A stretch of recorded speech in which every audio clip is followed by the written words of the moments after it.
যতদিন তুমি আছো রাজরানী, দিনের কুটিরে দিনের কি হানি, বুঝিতে নারিবে জানি তাহা জানি। গোটা দেশের বিরোধীরা এই মুহূর্তে এই একটা সুরে একেবারে ঐক্যবদ্ধ। তাদের অভিযোগ, রবীন্দ্রনাথের কবিতায় ওই কাশীর মহিষী করুণার মতোই মোদী সরকার কখনো এলপিজির ভর্তুকি হটিয়ে, কখনো সেভিংসের সুদ কমিয়ে মধ্যবিত্তের ওপর একের পর এক আঘাত হানছে।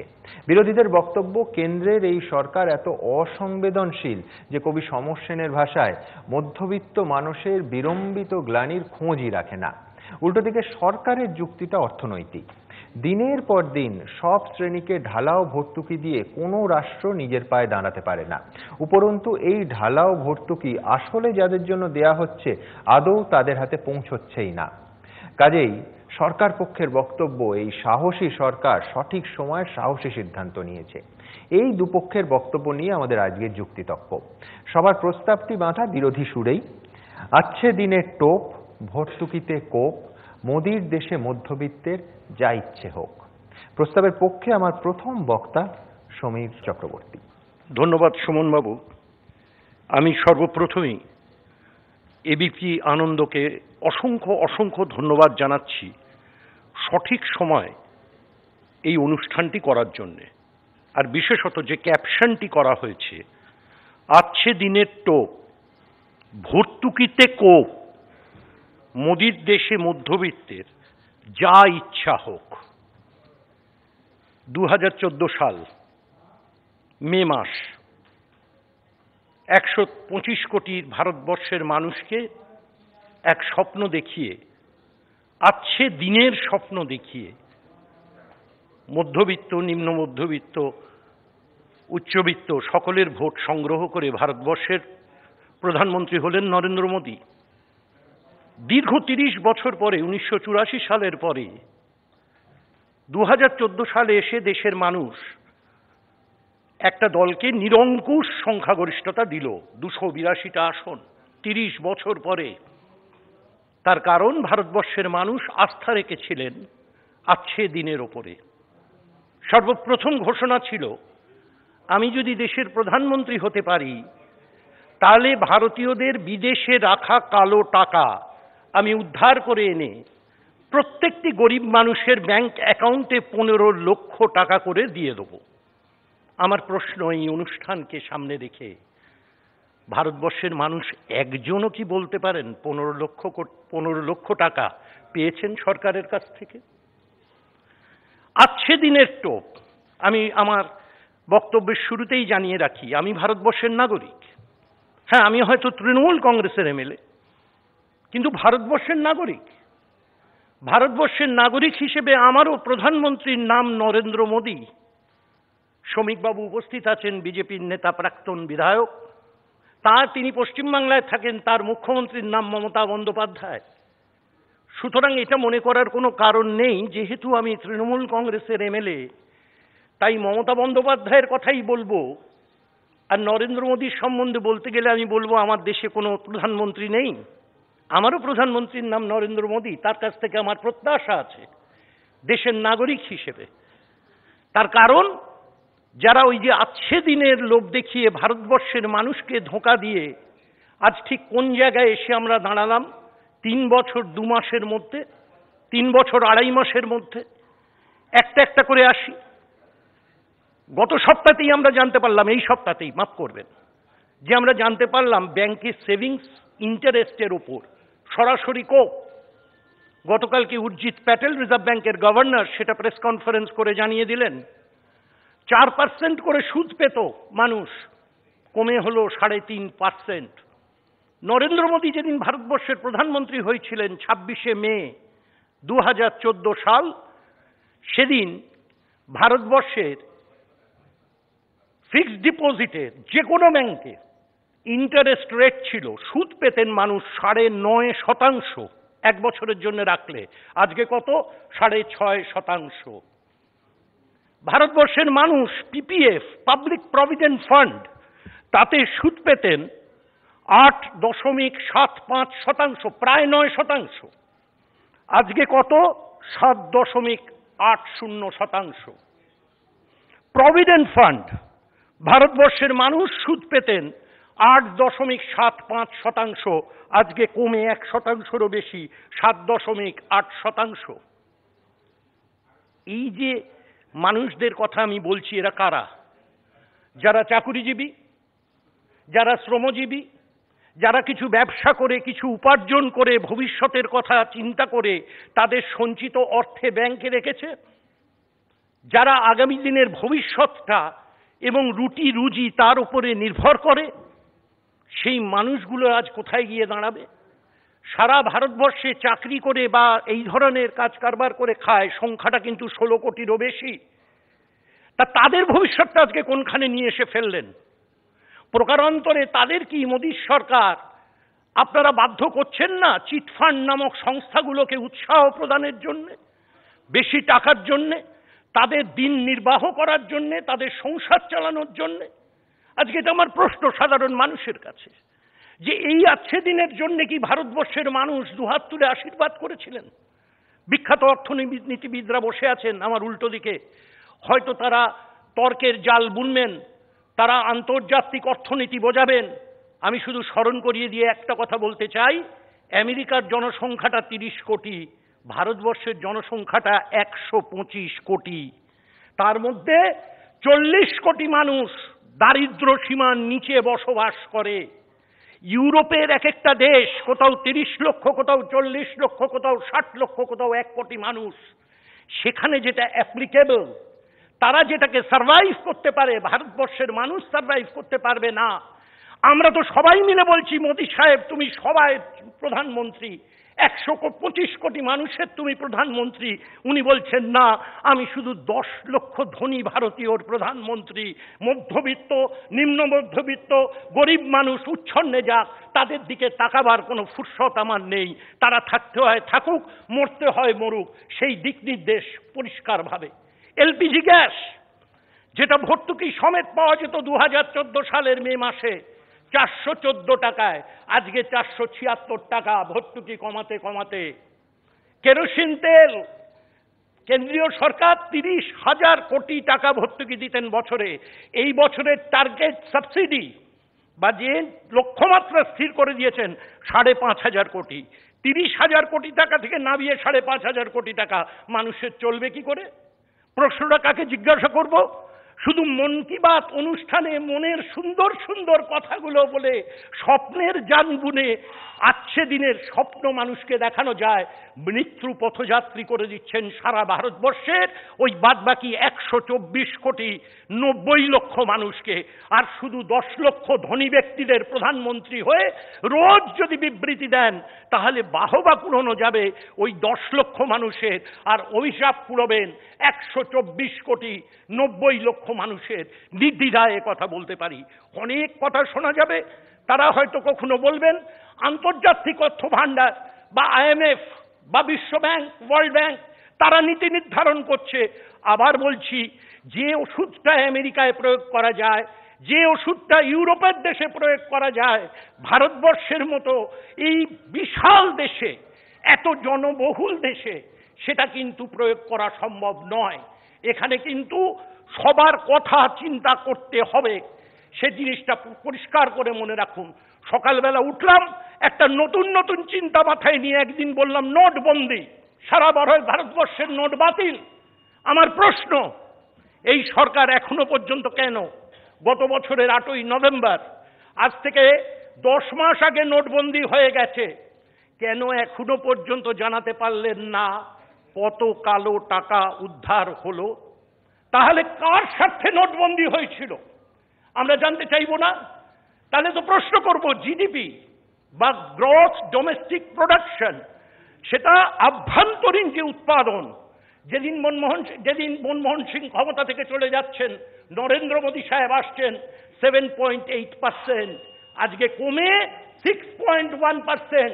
জবাবটা দিন ভারতবর্ষের মানুষের কাছে। 1% জিডিপি রেট কমা মানে 1.5 লক্ষ কোটি টাকা, এই সংখ্যাটা মনে রাখবেন। সুতরাং আর্থিক দিক দিয়ে ভারতবর্ষ পেছিয়েছে, গরিব মানুষের ভারতবর্ষ, হতদরিদ্রের ভারতবর্ষ, মধ্যবিত্ত মানুষের স্বপ্ন ভঙ্গ হয়েছে। এবং এই সরকার, আবার বলছি, 10 লক্ষ মানুষের সরকার হয়েছে। এই সরকার 124 কোটি মানুষকে ভারত মহাসাগরে ছুঁড়ে ফেলে দিয়েছে। তাই আমাদের প্রতিবাদ। এবং যেভাবে অর্থনীতিকে যেদিকে চলে যাচ্ছে, তাতে হুঁশিয়ারি দিয়ে বলছি, সাবধান হও। ভারতবর্ষের মানুষ কিন্তু সবকিছু লক্ষ্য করছে। মৃত্যু পথযাত্রী করে দিও না। ভারতবর্ষের মানুষগুলোকে অনাহারে দারিদ্রতার মধ্যে দিয়ে শেষ করে দিয়ে যেও না। তাই আরেকবার এবিপি আনন্দকে ধন্যবাদ যে সঠিক সময় আচ্ছে দিনের টোপ, ভর্তুকিতে কোপ, মোদির দেশে মধ্যবিত্তের যা ইচ্ছা হোক। অনেক অনেক অনেক অভিনন্দন সুমন বাবু, অনেক অভিনন্দন এবিপি আনন্দ যে সঠিক সময় বাংলার মানুষের জন্য একটা সঠিক সাবজেক্ট, সেটাকে আপনারা অনুধাবন করেছেন এবং সেটা উপস্থাপিত করলেন। তার জন্য অসংখ্য ধন্যবাদ জানিয়ে আমার কথা শেষ করলাম। নমস্কার। ধন্যবাদ সমীর চক্রবর্তী। আমি শুধু একটা পাল্টা তথ্য দিই, সেটা হচ্ছে লোকসভায় দাঁড়িয়ে দেশের কেন্দ্রীয় পেট্রোলিয়াম মন্ত্রী ধর্মেন্দ্র প্রধান তার বক্তব্য, এই যে ধাপে ধাপে এলপিজির ওপর থেকে ভর্তুকি তুলে দেয়া, এই সিদ্ধান্ত মোদী সরকার আবিষ্কার করেনি। এই সিদ্ধান্ত নেওয়া হয়েছিল ইউপিএ 2 সরকারের সময় এবং জুন মাসে 2010 সালে মন্ত্রিগোষ্ঠীর সিদ্ধান্ত। ধর্মেন্দ্র প্রধান বলছেন লোকসভায় দাঁড়িয়ে।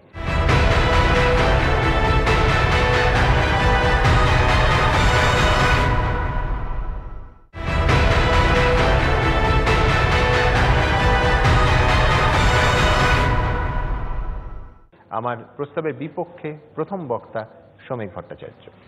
নমস্কার। মার্ক্সবাদী তৃণমূল কংগ্রেসের নেতা সমীর চক্রবর্তী তার অসামান্য বাগ্মিতার মধ্যে দিয়ে যে দুঃস্বপ্নের কালো দিনের মধ্যে আমরা প্রবেশ করছি, মৃত্যু পথযাত্রীকে ভারতবর্ষে নতুন করে ফিরিয়ে আনবার ডাক দিয়েছেন। রবীন্দ্রনাথ বলেছিলেন যে ঈশ্বর পৃথিবীর বিভিন্ন দেশকে বিভিন্ন ধরনের প্রশ্নপত্র দিয়েছেন, তাই উত্তরটাও আলাদা আলাদা হতে হবে। এটা ঠিকই, আমেরিকার জনসংখ্যা 30 কোটি, আমাদের 130 কোটি। কেউ অন্ধ অনুকরণ করে ভারতবর্ষের সরকারকে চালাচ্ছে না। কংগ্রেস স্বভাবতই আমাদের সবচেয়ে বড় প্রতিপক্ষ।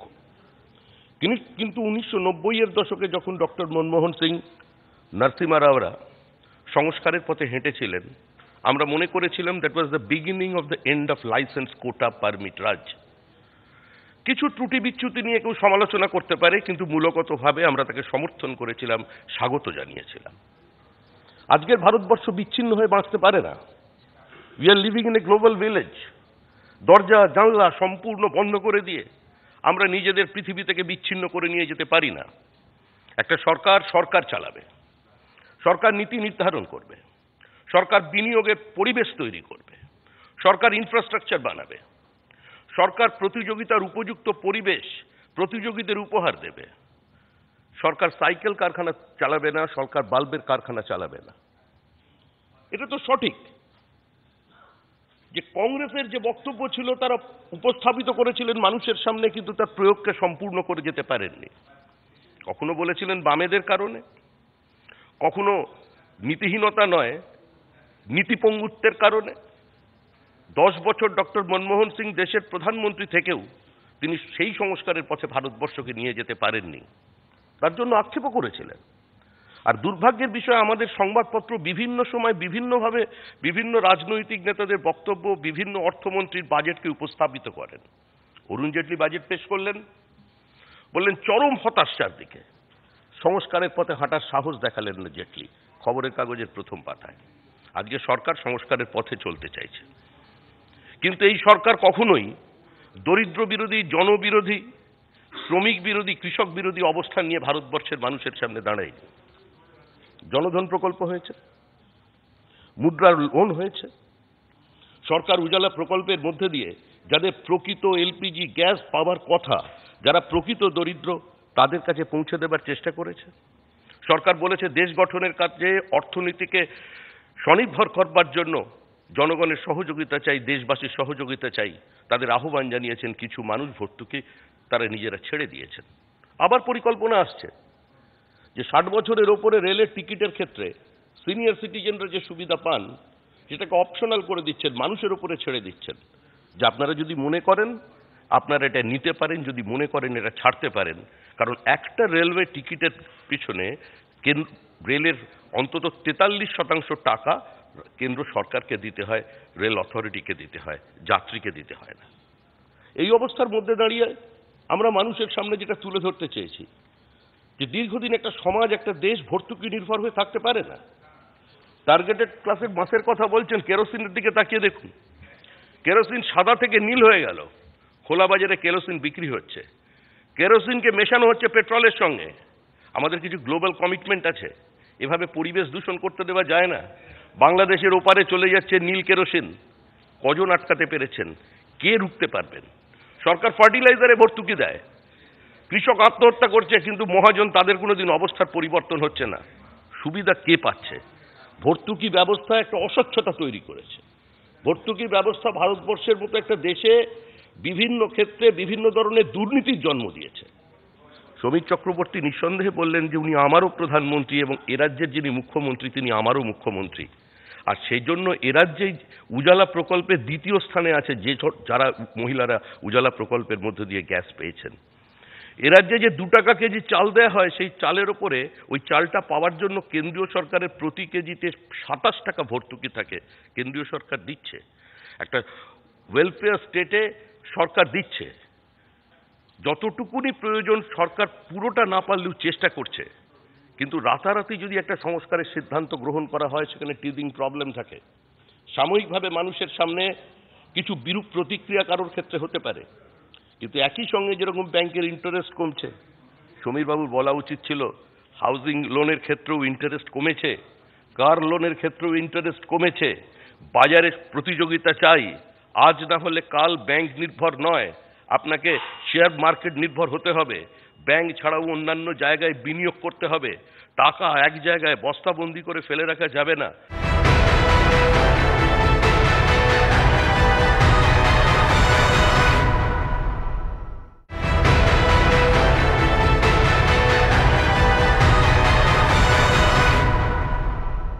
যে কথা বলছেন ডিমনিটাইজেশন, বলেছিলেন আপনাদের নেতা নেত্রীরা সারা দেশে দাঙ্গা লেগে যাবে ডিমনিটাইজেশনকে কেন্দ্র করে। আজকের নোটবন্দি আগামী দিনের দুর্ভাগ্য। নোটবন্দির পরেও কিন্তু উত্তরপ্রদেশের মানুষ জাতি ধর্ম বর্ণের ঊর্ধ্বে উঠে ব্যাপকভাবে দেশের প্রধানমন্ত্রীর নেতৃত্বে ভারতীয় জনতা পার্টিকে এবং বর্তমানের সরকারকে আশীর্বাদ জানিয়েছে। তারপরেও দুটো সরকার জিতেছে। ডিমনিটাইজেশনের সুফল আপনি দেখুন। গত বছরের আনাজের দাম, গত বছরের ডালের দাম আর এবছরের দাম। ঈদের সময় সবচেয়ে বেশি ফলের দাম হয়, কিন্তু এবছরে সেই ঈদের সময় ফলের দাম বাড়েনি, বরঞ্চ ফলের দাম সামান্য হলেও কমেছে।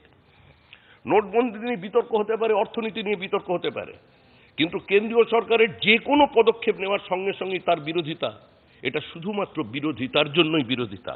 কারণ কেন্দ্রে যে সরকারটা চলেছে সেই সরকারটা খেলা মেলা মোৎসবের সরকার নয়। কেন্দ্রে যে সরকারটা চলেছে সেই সরকার পিঠে পুলি উৎসবের সরকার নয়। কেন্দ্রে যে সরকারটা চলেছে সেই সরকার খাই খাই সরকার নয়। কেন্দ্রে যে সরকার চলেছে সেই সরকারটা তেলে ভাজার সরকার নয়। সেই সরকারটা আগামী দিনে দেশের মানুষকে কর্মসংস্থান দেবে। উদার উন্মুক্ত অর্থনীতির কথা যারা একদা বলেছিলেন, আজকে দুর্ভাগ্যের বিষয় তারাই তার বিরোধিতা করছেন। কংগ্রেস বলেছিলেন আমরাই হচ্ছে এর টর্চ বিয়ারার, কিন্তু আজকে সমস্ত সফলতা তাদের, নতুন কিছু মোদি করে দেখাতে পারেননি। কিন্তু আজ যখন স্বাধীনতার পরে কোনো সরকার, কোনো প্রধানমন্ত্রী যে সাহস দেখাতে পারেননি, সংস্কারের পথে হাঁটবার জন্য যে দৃঢ়তা দেখাতে পারেননি, সেই দৃঢ়তা দেখিয়েছেন নরেন্দ্র মোদী। দেশ এগোচ্ছে, দেশ এগোবে, এবং আমি একজন ভারতীয় হিসেবে বিশ্বাস করি যে আগামী 2022 সালে ইউরোপের কোনো ডিপার্টমেন্টাল স্টোরে ডলার নিয়ে নয়, ইয়েন নিয়ে নয়, পাউন্ড স্টার্লিং নিয়ে নয়, ইউরো নিয়ে নয়, রুপি নিয়ে মার্কেটিং করবেন একজন ভারতীয়। ফুল কনভার্টিবিলিটি। আমরা স্বনির্ভর ভারত চাই, স্বাভিমানী ভারত চাই, শক্তিশালী অর্থনৈতিক ভারত চাই। ইন্টারন্যাশনাল মনিটারি ফান্ডের চাপের কাছে মাথা নত করে, ওয়ার্ল্ড ব্যাংকের নির্দেশাবলী মেনে নিয়ে যারা ভারতবর্ষের শিল্পনীতি, ভারতবর্ষের শ্রমনীতি, ভারতবর্ষের বাজেট নীতিকে প্রভাবিত করেছিলেন, পরিচালিত করেছিলেন, যাদের 60 বছরের দেশ শাসনের ইতিহাস, 20টি শিল্পপতি পরিবারের ফুলে ফেঁপে বেড়ে ওঠার ইতিহাস, আজকে তাদের দিন শেষ হয়েছে। যদি ক্ষমতায়ন হয়, ক্ষমতায়ন গরিব মানুষের কাছে আছে, এবং এই সরকার গরিবের সরকার। এই সরকার প্রকৃত অর্থে, ওটা ওদের স্লোগান, মা মাটি মানুষ, আর এই সরকারের কাজ মা মাটি মানুষের কাজ, এই সরকার সেটা করে দেখাচ্ছে।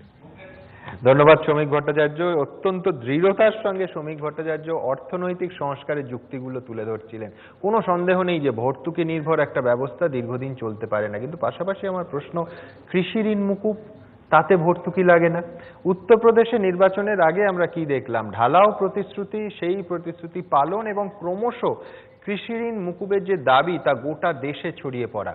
এর অর্থনৈতিকভাবে ইমপ্লিকেশনটা কি? প্রত্যেক রাজ্যের অন্তত ৩৫ থেকে ৪০ হাজার কোটি টাকার বোঝা চাপানো।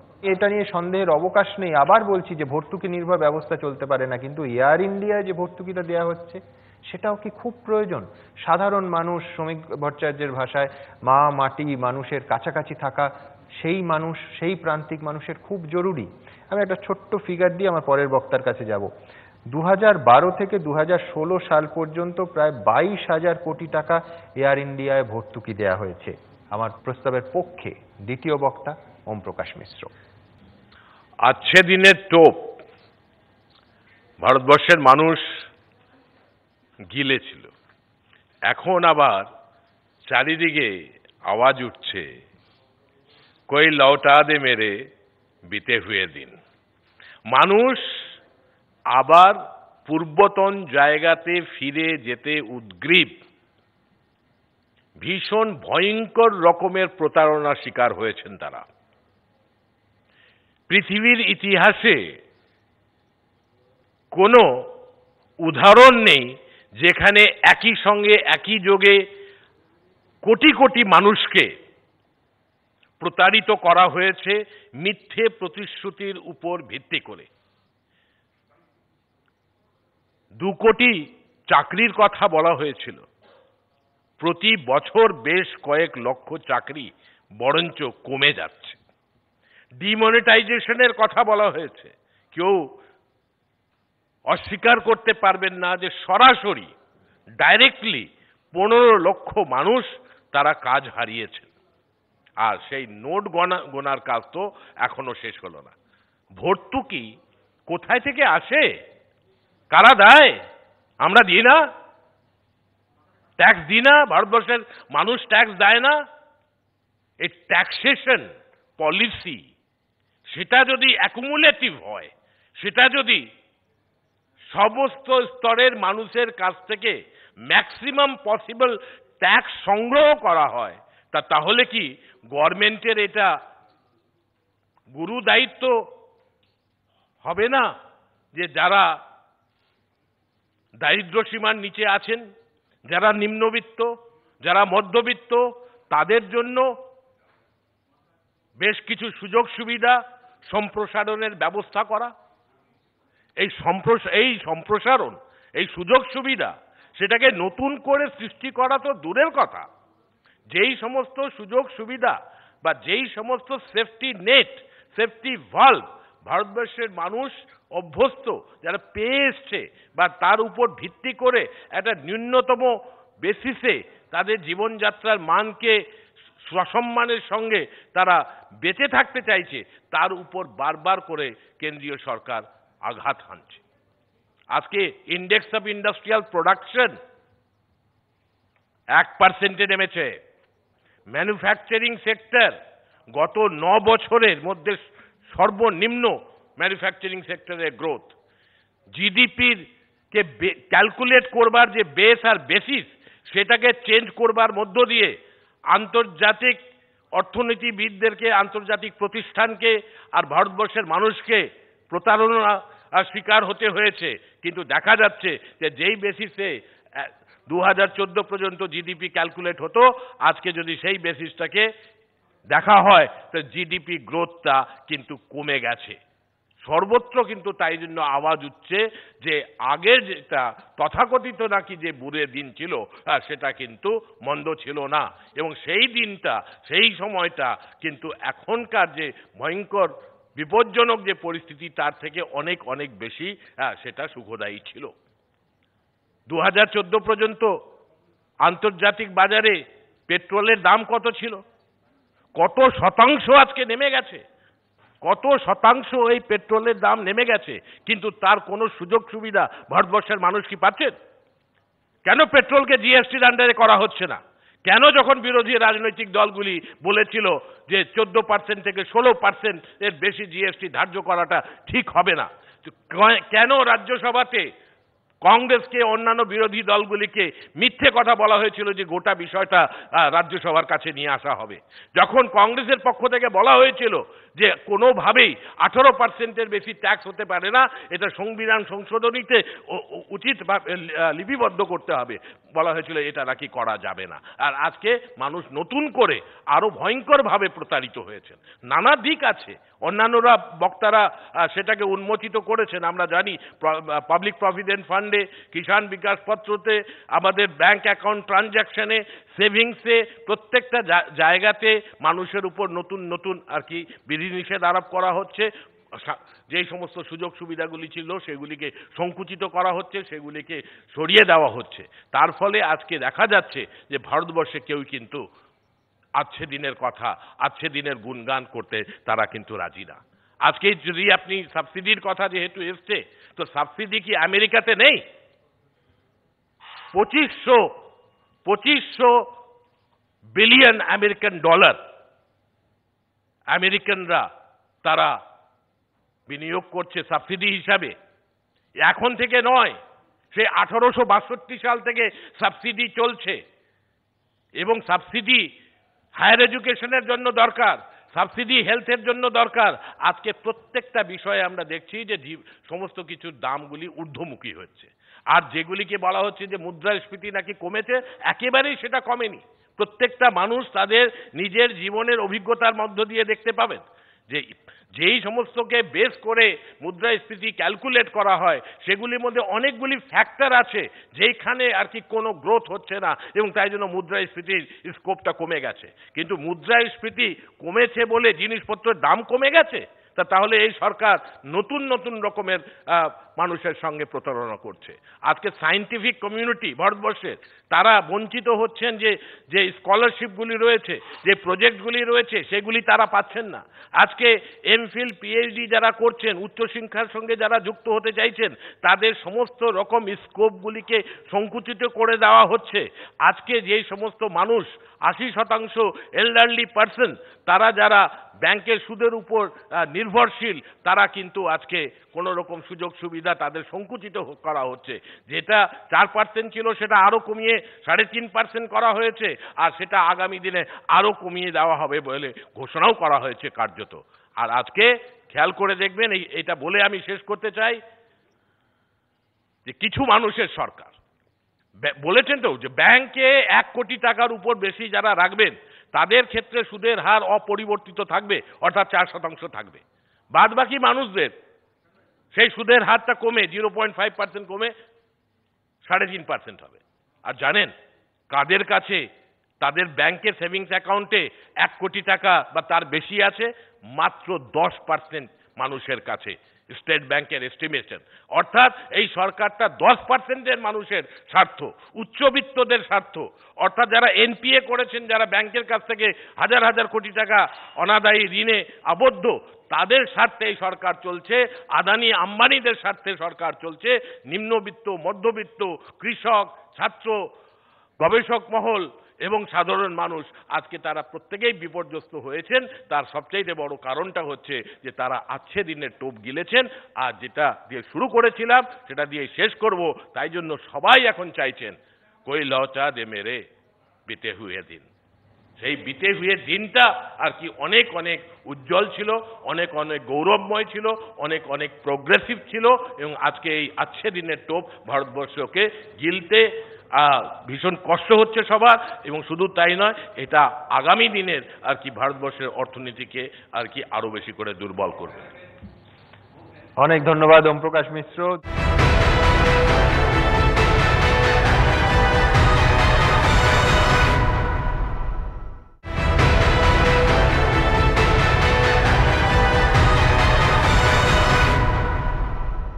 বিতে হুয়ে দিনের কথা বলছিলেন ওম প্রকাশ মিশ্র। আমরা একবার বিতে হুয়ে দিনে ফিরি। যে কৃষি ঋণ মুকুব নিয়ে এত কথা হচ্ছে, সেই কৃষি ঋণ কিন্তু এর আগে কংগ্রেস আমলে একবার নয় দুবার মুকুব হয়েছিল, এবং যিনি করেছিলেন তিনি গোটা ভারতবর্ষে অর্থনৈতিক সংস্কার কাকে বলে শিখিয়েছিলেন। মনমোহন সিংহ কবে করেছিলেন? 1990 সালে এবং 2008 সালে। কেউ বলতেই পারেন আসলে 1991 সালে একটা নির্বাচন ছিল আর 2009 সালে নির্বাচন ছিল।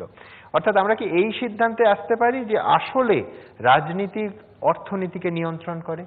দেখা যাক আমার প্রস্তাবের বিপক্ষে দ্বিতীয় বক্তা কি বলেন। সুপর্ণ মৈত্র। আমি যখন এখানে আসছিলাম আমি আন্দাজ করছিলাম আমাদেরকে ডান দিকে বসতে দেওয়া হবে, কিন্তু পশ্চিমবঙ্গে ডান দিকে বসাটা কতটা সেফ আমি জানি না, তা সত্ত্বেও আমাদেরকে ডান দিকে রাখা হয়েছে। ইটস ট্র্যাডিশনালি দ্য লেফট, কিন্তু এখানে ডান দিকে বসতে দেওয়া হয়েছে। ওম প্রকাশ দা, শোভিত দা বললেন, এবং ওম প্রকাশ দা আমার খুব প্রিয় মানুষ। ওম প্রকাশ দা গান নিয়ে এত চর্চা করেন আমার জ্বালা ছিল না, হয়তো গানটা গাইতেও পারতেন। উনি বলছিলেন যে কই লটা দে মেরে বিতে হুয়ে দিন। আমার মনে হয় যে নিশ্চয়ই আমরা যাদের বয়স প্রত্যেক দিন বাড়ছে তারা আবার তাদের ছোটবেলায় ফিরে যেতে চাইবে, কিন্তু শিশু সুলভ আচরণ বোধহয় তারা করতে চাইবেন না। এবং সব আচরণ যেগুলো করা হয়েছিল সেটা মাঝে মাঝেই মনে হয় হয়তো একটু শিশু সুলভ। এখানে কোনো রাজনীতির কথা না বলে স্ট্রেট অর্থনীতির কথা বলতে চাই। গত সোমবার দিনকে দুটো সিদ্ধান্ত নেওয়া হয়েছে।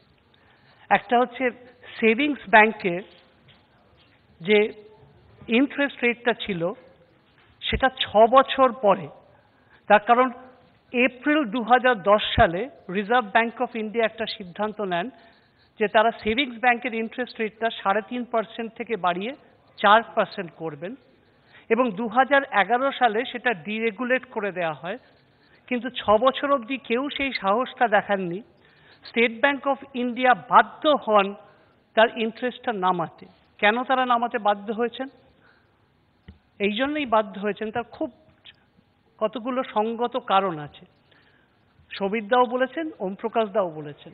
হ্যাঁ, 8ই নভেম্বর 2016 প্রায় রাত্রির 8:15 আমাদের প্রধানমন্ত্রী বিমুদ্রাকরণের ঘোষণা করেছিলেন, এবং সেই বিমুদ্রাকরণ পশ্চাৎ ঠিকই আরবিআই লাস্ট যে স্ট্যাটিস্টিক্সটা বা ফিগারটা দিয়েছিল সেটা 10ই ডিসেম্বর 2016 সালে দিয়েছিল, এবং সেই ফিগার অনুযায়ী 12.44 লক্ষ কোটি টাকা এসছে।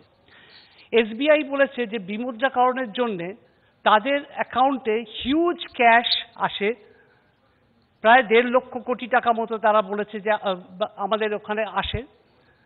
এবং উল্টো দিকে কি হচ্ছে যে যত বেশি ব্যাংকে টাকা আসছে, আমরা যারা ব্যাংকে টাকা রাখি আমরা জানি যে ব্যাংকে যদি টাকা রাখি ব্যাংক সেই টাকাটার ওপরে আমাদের একটা সুদ দেয়। তো সুদটা দেয় কোথা থেকে? সেই টাকাটা ব্যাংক কিন্তু আলমারিতে রাখে না।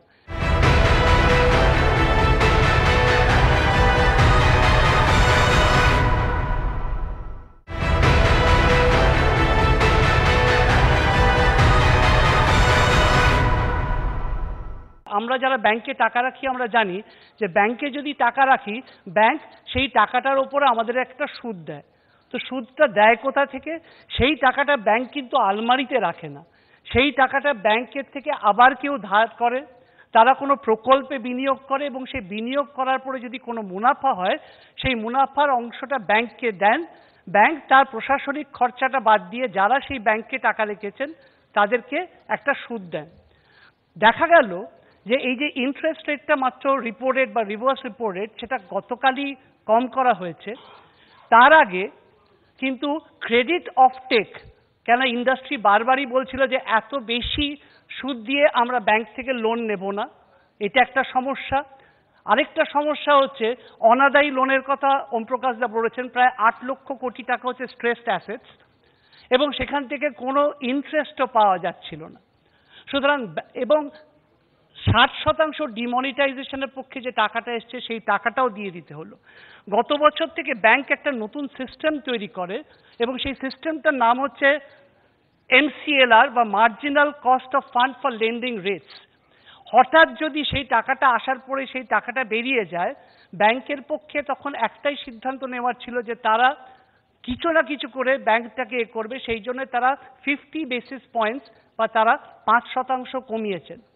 এবং স্টেট ব্যাংক বাধ্য হয়েছেন কমাতে, তা সত্ত্বেও স্টেট ব্যাংক দেখলেন যে তাদের যে টোটাল যে ডিপোজিটসের মধ্যে প্রায় 30%, যেটা প্রায় 9.5 লক্ষ কোটি টাকা, সেটা হচ্ছে সেভিংস এবং কারেন্ট ডিপোজিট। এবং সেভিংস বা কারেন্টের অ্যাকাউন্ট যেটা আছে সেটা একটা অপারেশনাল টুল, সেটা কোনো ইনভেস্টমেন্ট টুল নয়। সুতরাং তারা বাধ্য হয়ে এই সিদ্ধান্তটা নিয়েছেন। কোনো স্টেট ব্যাংক কোনো প্রধানমন্ত্রী নয়, কালকে হয়তো ওম প্রকাশদার দলের বা সমিতদার দলের কোনো নেতা বা নেত্রী হয়তো দেশের প্রধানমন্ত্রী হবে। আমরা কোনো দল নিয়ে এখানে আলোচনা করছি না, আমরা ডাইরেকশন নিয়ে আলোচনা করছি, যেটা শ্রমিকদা বলছিলেন।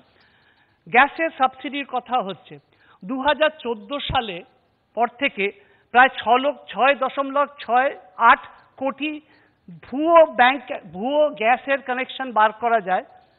সেখান থেকে প্রায় 21,000 কোটি রোজগার সেন্ট্রাল গভর্নমেন্টের হয় এবং 18.12 কোটি মানুষ যাদেরকে সাবসিডি দেওয়া হয়, 24 কোটি হাউসহোল্ডের মধ্যে, তাদের ব্যাংক অ্যাকাউন্টে প্রায় 38,276 কোটি টাকা দেওয়া হয়।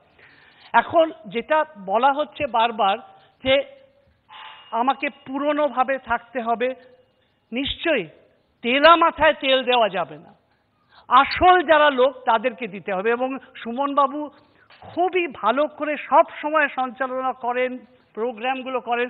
আমি সুমনবাবুকে একটাই জানতে চাই, উনি যে বারবার মিডল ক্লাস কথাটা বলছিলেন, যে আমার মনে হয় মিডল ক্লাস এবং মিডল ইনকাম মাঝে মাঝে লোকেদের মধ্যে গুলিয়ে যায়, বিকজ মিডল ইনকাম গ্রুপ আর মিডল ক্লাস, এবং মিডল ক্লাসেরও কোনো সঠিক হিসেব ভারতবর্ষে নেই। National council of applied economic research তারা যে ফিগারটা দিচ্ছিল, তারা বলছিল প্রায় 267 মিলিয়ন বা 26 কোটি মিডল ক্লাস আছে। আর উল্টো দিকে ক্রেডিট সুইস যে ফিগারটা দিচ্ছে, তারা বলছে মাত্র 2.5 কোটি মিডল ক্লাস আছে। তার কারণ কেউ রোজগারের ভিত্তিতে মিডল ক্লাসটাকে ডিফাইন করছেন, কেউ বলছেন আমার বাড়িতে যদি টিভি থাকে, গাড়ি থাকে, সেটা।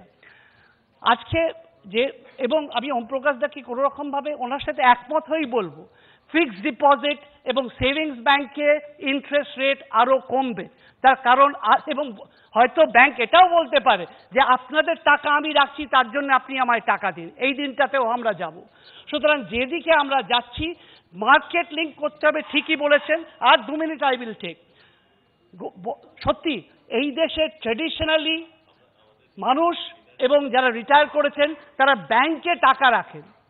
তাদের জন্য যেরকমভাবে এনপিএস করা হয়েছে, যারা অল্প বয়সী, যারা কাজের মধ্যে ন্যাশনাল পেনশন সিস্টেম করা হয়েছে, তা আমরা করতে পারি বয়স্ক মানুষদের জন্য একটা ন্যাশনাল পেনশন সিস্টেম ভার্সন 2 করতে পারি, যেখানে তাদের পক্ষে সুবিধে হবে। তার কারণ ট্র্যাডিশনালি আমরা ব্যাংক ডিপোজিট করি, তারপরে এলআইসি করি, তারপরে গোল্ড কিনি, তারপরে রিয়েল এস্টেট করি, তারপরে হয়তো স্টক মার্কেটে, এবং ফিনান্সিয়াল লিটারেসিরও দরকার হবে। কিন্তু দেশ আর ওই পথে হাঁটতে পারবে না যে আমি খালি ধার করে যাব এবং আমার নাতি বারবার ঠাকুরদার ধারটা শোধ করতে পারবে, এইটা বোধহয় করা যায় না। আমার মনে হয় 70 বছর ধরে আমরা যেরকমভাবে আজকে দিন দেখেছি, তাই জন্যই বোধহয় আজকে শক্ত সিদ্ধান্তগুলো নিতে হচ্ছে। সুতরাং আমরা আজকে বসে কালকের যে আইডিয়াগুলো ছিল দিয়ে কালকের সলিউশন, আগামী দিনের সলিউশন করতে পারবো না। We will have to B practical. এবং যদি নির্বাচনে সবাই যাচ্ছেন, একমাত্র তন্ময় দাদের দল বারবার বলে এসছেন যে ইন্ডাস্ট্রিকে এত পয়সা দেওয়ার দরকার নেই। কংগ্রেস, বিজেপি সব বড় দলকে বলছি, don't have to fund the industrialist, but money will have to B generated. আলমারিতে টাকা রাখলে টাকা জন্মায় না। ধন্যবাদ। ধন্যবাদ সুপর্ণ মৈত্র। সুপর্ণ মৈত্র শুরু করেছিলেন যে সাহস দেখানোর কথা দিয়ে, শেষ করলেন, শেষের দিকে এসে বললেন তেলা মাথায় তেল। আমি একটা ছোট্ট পরিসংখ্যান দিই। ভারতবর্ষে মাত্র 1.5% মানুষ আয়কর দেয়, আর সেই যারা আয়কর দেন তাদের একটা বড় অংশ হচ্ছেন চাকুরিজীবী মধ্যবিত্ত। সুপর্ণ মৈত্র যে কনফিউশনটা ছিল যে 26 কোটি না 2.5 কোটি, আমি যে সংখ্যাই ধরি না কেন, অথচ স্বাধীনতার পর 70টা বছর কেটে যাওয়ার পরও কোনো সরকার এইটুকু সাহস দেখালেন না যে যারা আমাদের ধনী কৃষক, যাদের নিজস্ব BMW আছে, কারু কারু হেলিকপ্টারও আছে, তাদের ওপর একটা কর ধার্য করার। দুর্ভাগ্য, এই সরকার যারা যথেষ্ট সাহসী বলে সাধারণ মানুষ মনে করছিলেন, জয়ন্ত সিনহা অর্থ দপ্তরের প্রতিমন্ত্রী একবার বললেন যে আমরা ভেবে দেখছি, তার কিছুদিন পরে দেখলাম যে অসামরিক বিমান পরিবহন মন্ত্রকে তিনি বদলি হয়ে গেলেন। অবশ্যই এটা কেউ রুটিন বদলি বলতে পারেন। বিবেক দেবরায় অত্যন্ত নামী অর্থনীতিবিদ এবং নীতি আয়োগের যে অ্যাডভাইজার হিসেবে অত্যন্ত গুরুত্বপূর্ণ একজন ব্যক্তি, তিনি বললেন হ্যাঁ অবশ্যই আমরা ভেবে দেখছি। অরুণ জেটলি মাননীয় অর্থমন্ত্রী, তিনি বিদেশে ছিলেন, বিদেশ থেকে জানালেন না আমাদের এরকম কোনো পরিকল্পনা নেই। আমি আবার সেই প্রশ্নটা করছি যে করের দায়, এলপিজির ভর্তুকি ছাঁটাইয়ের সব কি সেই মধ্যবিত্তের ওপর? প্রস্তাবের পক্ষে আমার তৃতীয় বক্তা তন্ময় দা। শুভ সন্ধ্যা। 2014 সালের লোকসভা নির্বাচনের ঠিক আগে আগে একটা মিছিলের কথা মনে পড়ছে। মিছিলটা বেরিয়েছিল উত্তরপ্রদেশের বারাণসী শহরে। অনেকগুলো টেলিভিশন মিডিয়া মিছিলটা দেখিয়েছিল, কারণ এই মিছিলটার বিশেষত্ব ছিল এইটা যে ওই মিছিলটা সাধারণ মানুষের মিছিল ছিল না, ওই মিছিলটা ছিল সাধুদের মিছিল। বেনারস শহরের উপর দিয়ে সাধুরা মিছিল করে যাচ্ছেন, কারোর হাতের ত্রিশূল একবার উঠছে আর একবার নামছে, আর একটাই স্লোগান হচ্ছে ঘুরে ঘুরে, হর হর মোদি, ঘর ঘর মোদি, হর হর মোদি, ঘর ঘর মোদি। ছোটবেলায় মা ঠাকুমারা বলতেন আমাদের মুনি ঋষিরা যা বলেছেন তা নাকি সত্যি হয়। যাজ্ঞবল্ক্য বলেছিলেন কুকুরের নাড়িভুড়ি খাওয়ার পরে খিদের পেটে যা পাওয়া যায় তাই খাদ্য। পেহেলু খান কিংবা আখলাকের জন্য সেটা সত্য না, যাজ্ঞবল্ক্য ভুল। শ্বেতাশ্বত মুনি বলেছিলেন শৃণ্বন্তু বিশ্বে অমৃতস্য পুত্রা, বিশ্বের সবাই অমৃতের সন্তান। বুঝতেই পারছেন কেমন গোটা দেশের দিকে তাকিয়ে। তিনি ভুল। হালের শ্রীচৈতন্যদেব থেকে গোমাংস ভক্ষণকারী রামকৃষ্ণ বিবেকানন্দ ভুল গরুকে মাতা বলে স্বীকার করেননি, কিন্তু বেনারসের সেই সাধুরা ঠিক। সত্যি আজকে 2014 থেকে 2016-17 মধ্যে হর হর মোদি কতটা হয়েছে জানি না, ঘর ঘর মোদি চলে গেছেন। ভারতবর্ষের একটাও ঘর এখন নেই যে ঘরে কোনো না কোনো ভাবে মোদি নেই। গৌতম আদানির ঘরে 500 কোটির মজবুত তোফা হয়ে আছেন। আবার নির্বাচনের আগে 2014 আগের দামে ভারতবর্ষকে ফিরিয়ে দেব বলা মোদি। শ্রমিকবাবু যে 2 টাকা কিলো চালের কথা বলছিলেন, 2 টাকা কিলো চাল বিজেপির আবিষ্কার না।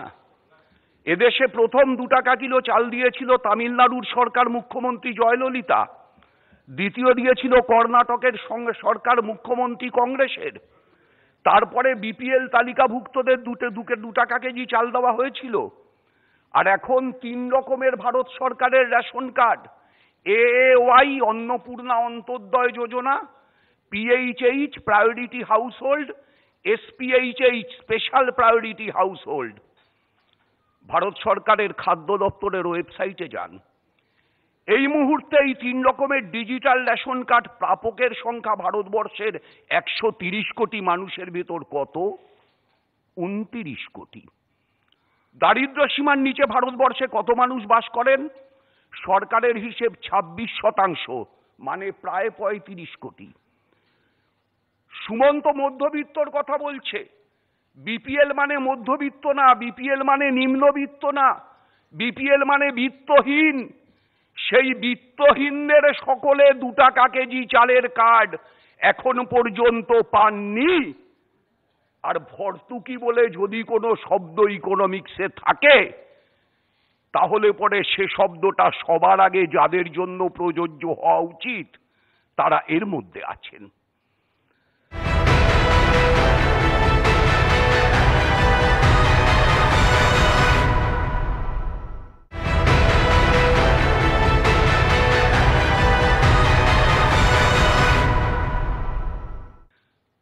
নীতিতে বোঝা যাচ্ছে, ঘরে ঘরে ডাল ভাত পৌঁছবে একটার পর একটা জনসভায়। মাননীয় আজকের প্রধানমন্ত্রী হওয়ার আগে বলেছিলেন 2014 সালে মুগ মুসুর 2টো ডালের গড় দাম কত?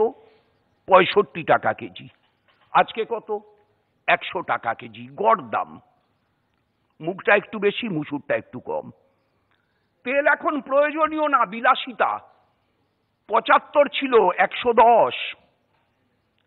আমাদের ভারতবর্ষে জন্মানো প্রত্যেকটা শিশু আমাদের আগামী প্রজন্ম। মন কি বাত প্রধানমন্ত্রীর জুন মাসে বলা, 1 লিটার দুধ 26 টাকা ছিল, 38 টাকা। পেট্রোল ডিজেল এর আগে উল্লেখ করেছেন সমীর বাবু, আমি আর উল্লেখ করছি না, ওম প্রকাশ দা উল্লেখ করেছেন। রান্নার গ্যাস 404 ছিল, 542। ভর্তুকি পুরো উঠে যাবে, ঠিক। ভর্তুকি নির্ভর অর্থনীতি চিরকাল চলতে পারে না। কোন দেশে? হ্যাঁ, যে দলের 282 জন এমপির ভিতর 269 জন এমপি তাদের যে ফাইল জমা দেন, সেই ফাইলে নিজেকে কোটি টাকার বেশির টাকার মালিক হিসেবে দেখান, সেরকম যদি গোটা দেশের চেহারা হতো, নিশ্চিতভাবে আমি একমত হতাম ডান দিকের পক্ষের সঙ্গে। ভর্তুকি নির্ভর অর্থনীতি বেশি দিন চলতে পারে না। কিন্তু 269টা এমপি যা, 282-র যত শতাংশ, ভারতবর্ষের তত শতাংশ মানুষের অর্থনৈতিক প্রতিনিধিত্ব কি তারা সত্যি সত্যি করেন? যদি না করেন, তাহলে পরে কাদের থেকে ভর্তুকি তুলছেন? কে ব্যবহার করে কেরোসিন? যারা এসব বক্তৃতা করছেন তারা কবে শেষ কেরোসিন চোখে দেখেছেন?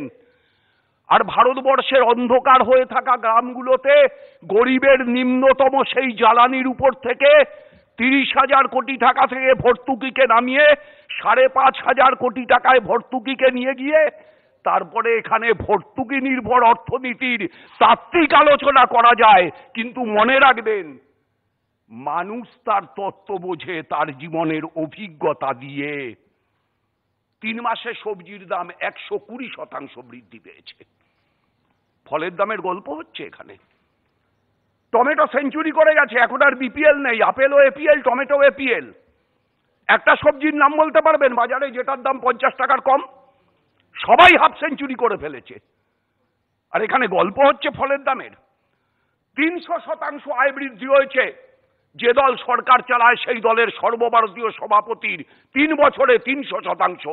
কটা ভারতবাসীর হয়েছে? আদানি, আম্বানি, বিজয় মালিয়া। ছাড় কেন? কর ছাড় দিলেন 15-16 অর্থবর্ষে 6,11,128 কোটি টাকা। কেন কর ছাড় দিলেন 14-15 অর্থবর্ষে 5,54,349 কোটি টাকা? কেন কর ছাড় দিলেন 13-14 আর্থিক বর্ষে 5,49,984 কোটি টাকা? সবাইকে ভর্তুকি দেবেন। এলআইসি তো ভর্তুকিতে চলে না, এলআইসি বিক্রি করছেন কেন? এলআইসি তো আপনার ভর্তুকির প্রত্যাশী না, উল্টে আপনাকে টাকা দেয়, ভারত সরকারকে টাকা দেয়। আজ না, প্রতি বছর দিয়েছে। হিন্দুস্তান কেবলসকে বিক্রি করছেন কেন? আইডিপিএলকে বিক্রি করছেন কেন? কেন 3টে সবচাইতে বড় বড় স্টিল ইন্ডাস্ট্রি ভারতবর্ষে বিক্রি হয়ে যাওয়ার মুখে? যে 74টা রাষ্ট্রায়ত্ত কারখানাকে শুলে চড়িয়েছেন, 74টা রাষ্ট্রায়ত্ত কারখানার ভিতর 27টা রাষ্ট্রায়ত্ত কারখানা শেষ অর্থবর্ষেও লাভ দিয়েছে ভারত সরকারের ঘরে। অস্বীকার করতে পারবেন? যে আপনাকে লাভ দিচ্ছে তাকে আপনি বিক্রি করছেন, ভর্তুকি দিচ্ছেন না। যার জন্য ভর্তুকি দরকার তাকে ভর্তুকিও দিচ্ছেন না। বিজয় মালিয়া টাকা মেরে দিয়ে পালাচ্ছে, আর স্টেট ব্যাংক গ্রুপ 93,041 কোটি টাকা শেষ 5 বছরে তার ব্যাড ডেট থেকে ওয়াইপ অফ করেছে। যে ব্যাড ডেটগুলো নেওয়া আছে ভারতবর্ষের সেই 1% মানুষের, যারা আজকে ভারতবর্ষের 59% সম্পদের মালিক। তাই বন্ধুবর সুমনের কাছে অনুরোধ, সাবজেক্টটার শেষ লাইনটা সংশোধন করুন। মধ্যবিত্ত ভারতবাসীর যা হয় তা হোক না, শেষ লাইনটা হবে মধ্যবিত্ত নিম্নবিত্ত ভারতবাসী বিত্তহীন হোক, বিত্তবান ভারতবাসী সর্বভূক হোক, সর্বভূক হোক, সর্বভূক হোক। ধন্যবাদ। ধন্যবাদ তন্ময় ভট্টাচার্য।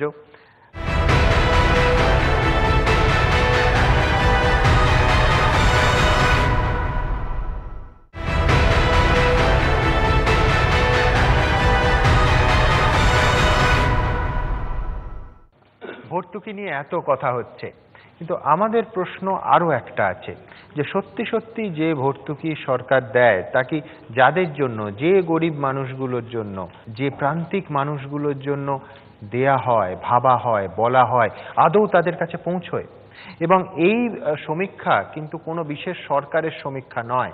এই সমীক্ষা দুটো কেন্দ্রীয় সংস্থা, রিজার্ভ ব্যাংক এবং নাবার্ড, দুটো সমীক্ষাই বলা হচ্ছে যে যে কৃষি ঋণ সরকার মুকুব করছেন তার যে সুবিধে তার মাত্র 5% গরিব কৃষকদের কাছে পৌঁছচ্ছে, আর 95% ওই যে ধনী কৃষকদের কথা বললাম, যাদের হয়তো ব্যক্তিগত হেলিকপ্টার আছে, যারা BMW চড়েন, তাদের কাছে পৌঁছচ্ছে। একবার নয়, প্রতিবার, প্রতি বছর। কৃষি ঋণ মুকুব করা নিয়ে তামিলনাড়ু সরকার একবার আদালতে চলে গেল। মাননীয় আদালত রায় দিলেন যে না, যেহেতু কৃষি ঋণ দেওয়া হয়েছে এবং তাতে কোনো ডিসক্রিমিনেশন করা হয়নি, সেই জন্য ঋণ মুকুবের ক্ষেত্রেও ডিসক্রিমিনেশন করা যায় না। ফলটা কি হলো? ফলটা সরাসরি পড়ল অর্থনীতিতে। 4 লক্ষ বড়লোক কৃষককে 2000 কোটি টাকা সরকারকে দিতে হলো। এটাই ভারতবর্ষ। প্রস্তাবের বিপক্ষে আমার তৃতীয় বক্তা মোহিত রায়। নমস্কার। বিষয়টা ভর্তুকি এবং মধ্যবিত্তের হাহুতাশ। 2014 সালের জানুয়ারিতে বিবিসির চ্যানেল 4 একটা ধারাবাহিক তথ্যচিত্র করে, তার নাম হচ্ছে বেনিফিশিয়ারি স্ট্রিট, বাংলা করলে দাঁড়াবে ভর্তুকি সরণি। এটা বার্মিংহামের একটি রাস্তার যারা থাকেন তাদের 90% সরকারি ভর্তুকিতে চলেন। এদের উপর যে তথ্যচিত্রটা করা হয়, দেখা যায় যে সরকারি ভর্তুকি পেয়ে এরা আর নিজেরা কোনো কিছু করতে চান না, মাঝে মাঝে ছোটোখাটো চুরিচামারি করেন, শপলিফটিং করেন, আর মদ্যপান ইত্যাদি করে খুব মোটামুটিভাবে সেই জীবনটাকেই আদর্শ করে নিয়েছেন। তথ্যচিত্রটি ব্রিটেনে খুব বিতর্ক তুলেছিল। আমাদের এখানে ভর্তুকির মধ্যে সাধারণ মানুষদের একটা অস্বাবলম্বী করবার, তাদেরকে কোথাও মানসিকভাবে ছোট করে দেবার একটা দীর্ঘদিনের 70 বছরের প্রকল্প চলেছে। আর এর থেকে সবচেয়ে ভালো লাভবান হয় মধ্যবিত্তরা, কারণ এই ভর্তুকি রাজ চললে ভর্তুকির একটা বড় ভাগ তারা নিয়ে নেয়। যেমন ধরুন, এই গ্যাস নিয়ে কথা হচ্ছে। ধরুন 5 বছর আগে, 7 বছর আগে গ্যাসে ভর্তুকি আরও কম ছিল, মানে আরও কম ছিল। তো তখন গ্যাস কারা পেতেন? 2011 যদি আপনি একটা জনগণনা দেখবেন যে বাংলার গ্রামের 80% মানুষের গ্যাস নেই, কিন্তু শহর মধ্যবিত্তদের 2011 সালে সবারই গ্যাস ছিল, তারা ভর্তুকি পাচ্ছিলেন। আজকে যখন ভর্তুকির এই ধারণার বিরুদ্ধে অর্থনৈতিক সংস্কারের জন্য নরেন্দ্র মোদী সরকার এগোচ্ছেন, তখন নতুন করে এরকমও ভাবা যেতে পারে যে যারা 20 বছর গ্যাসের ভর্তুকি পেয়েছেন, এই মধ্যবিত্তরা, তাদের সামাজিক ন্যায়ের জন্য হয়তো বলা হতে পারে যে সেই ভর্তুকিও ফেরত দিন। সুতরাং আমাদের এইভাবে ভাবতে হবে যে আমাদের এই সমাজটাকে আমরা একটা স্বাবলম্বী সরকার করব কিনা।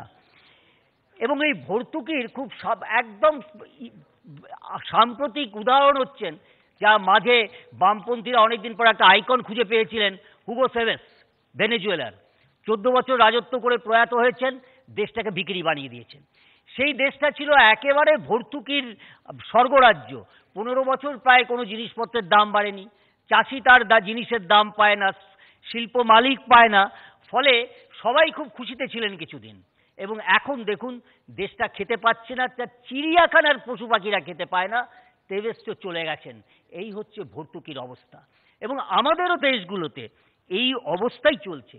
আমাদেরও হুগো সেভেস আছেন পাশাপাশি। রেলে দেখেছেন, আমরা এসিতে করে বেশ বছরের পর বছর ঘুরতে গেছি, বেড়াতে গেছি, দাম বাড়েনি। আমাদের হুগো সেভেসরা চালিয়ে গেছেন, রেল মন্ত্রক ঢুকে পড়েছে। এই যে ভর্তুকির একটা স্বভাব তৈরি হয়েছে, তার থেকে বেরোতে হবে। আর কোনো কিছু দাম বাড়লে ওই অনেক বামপন্থী তথ্য দেখবেন, এই তথ্যগুলো যদি ঠিক ঠিক জায়গায় না ব্যবহৃত হয়, কোথা থেকে কিসের জন্য করা হচ্ছে, কার মুকুব না করা হচ্ছে, তাহলে শুনতে দারুণ বিপ্লবী লাগে। আর এই দারুণ বিপ্লবীদের আমরা দেখেছিলাম 1953 সালে 1 পয়সা ট্রাম ভাড়া বেড়েছিল।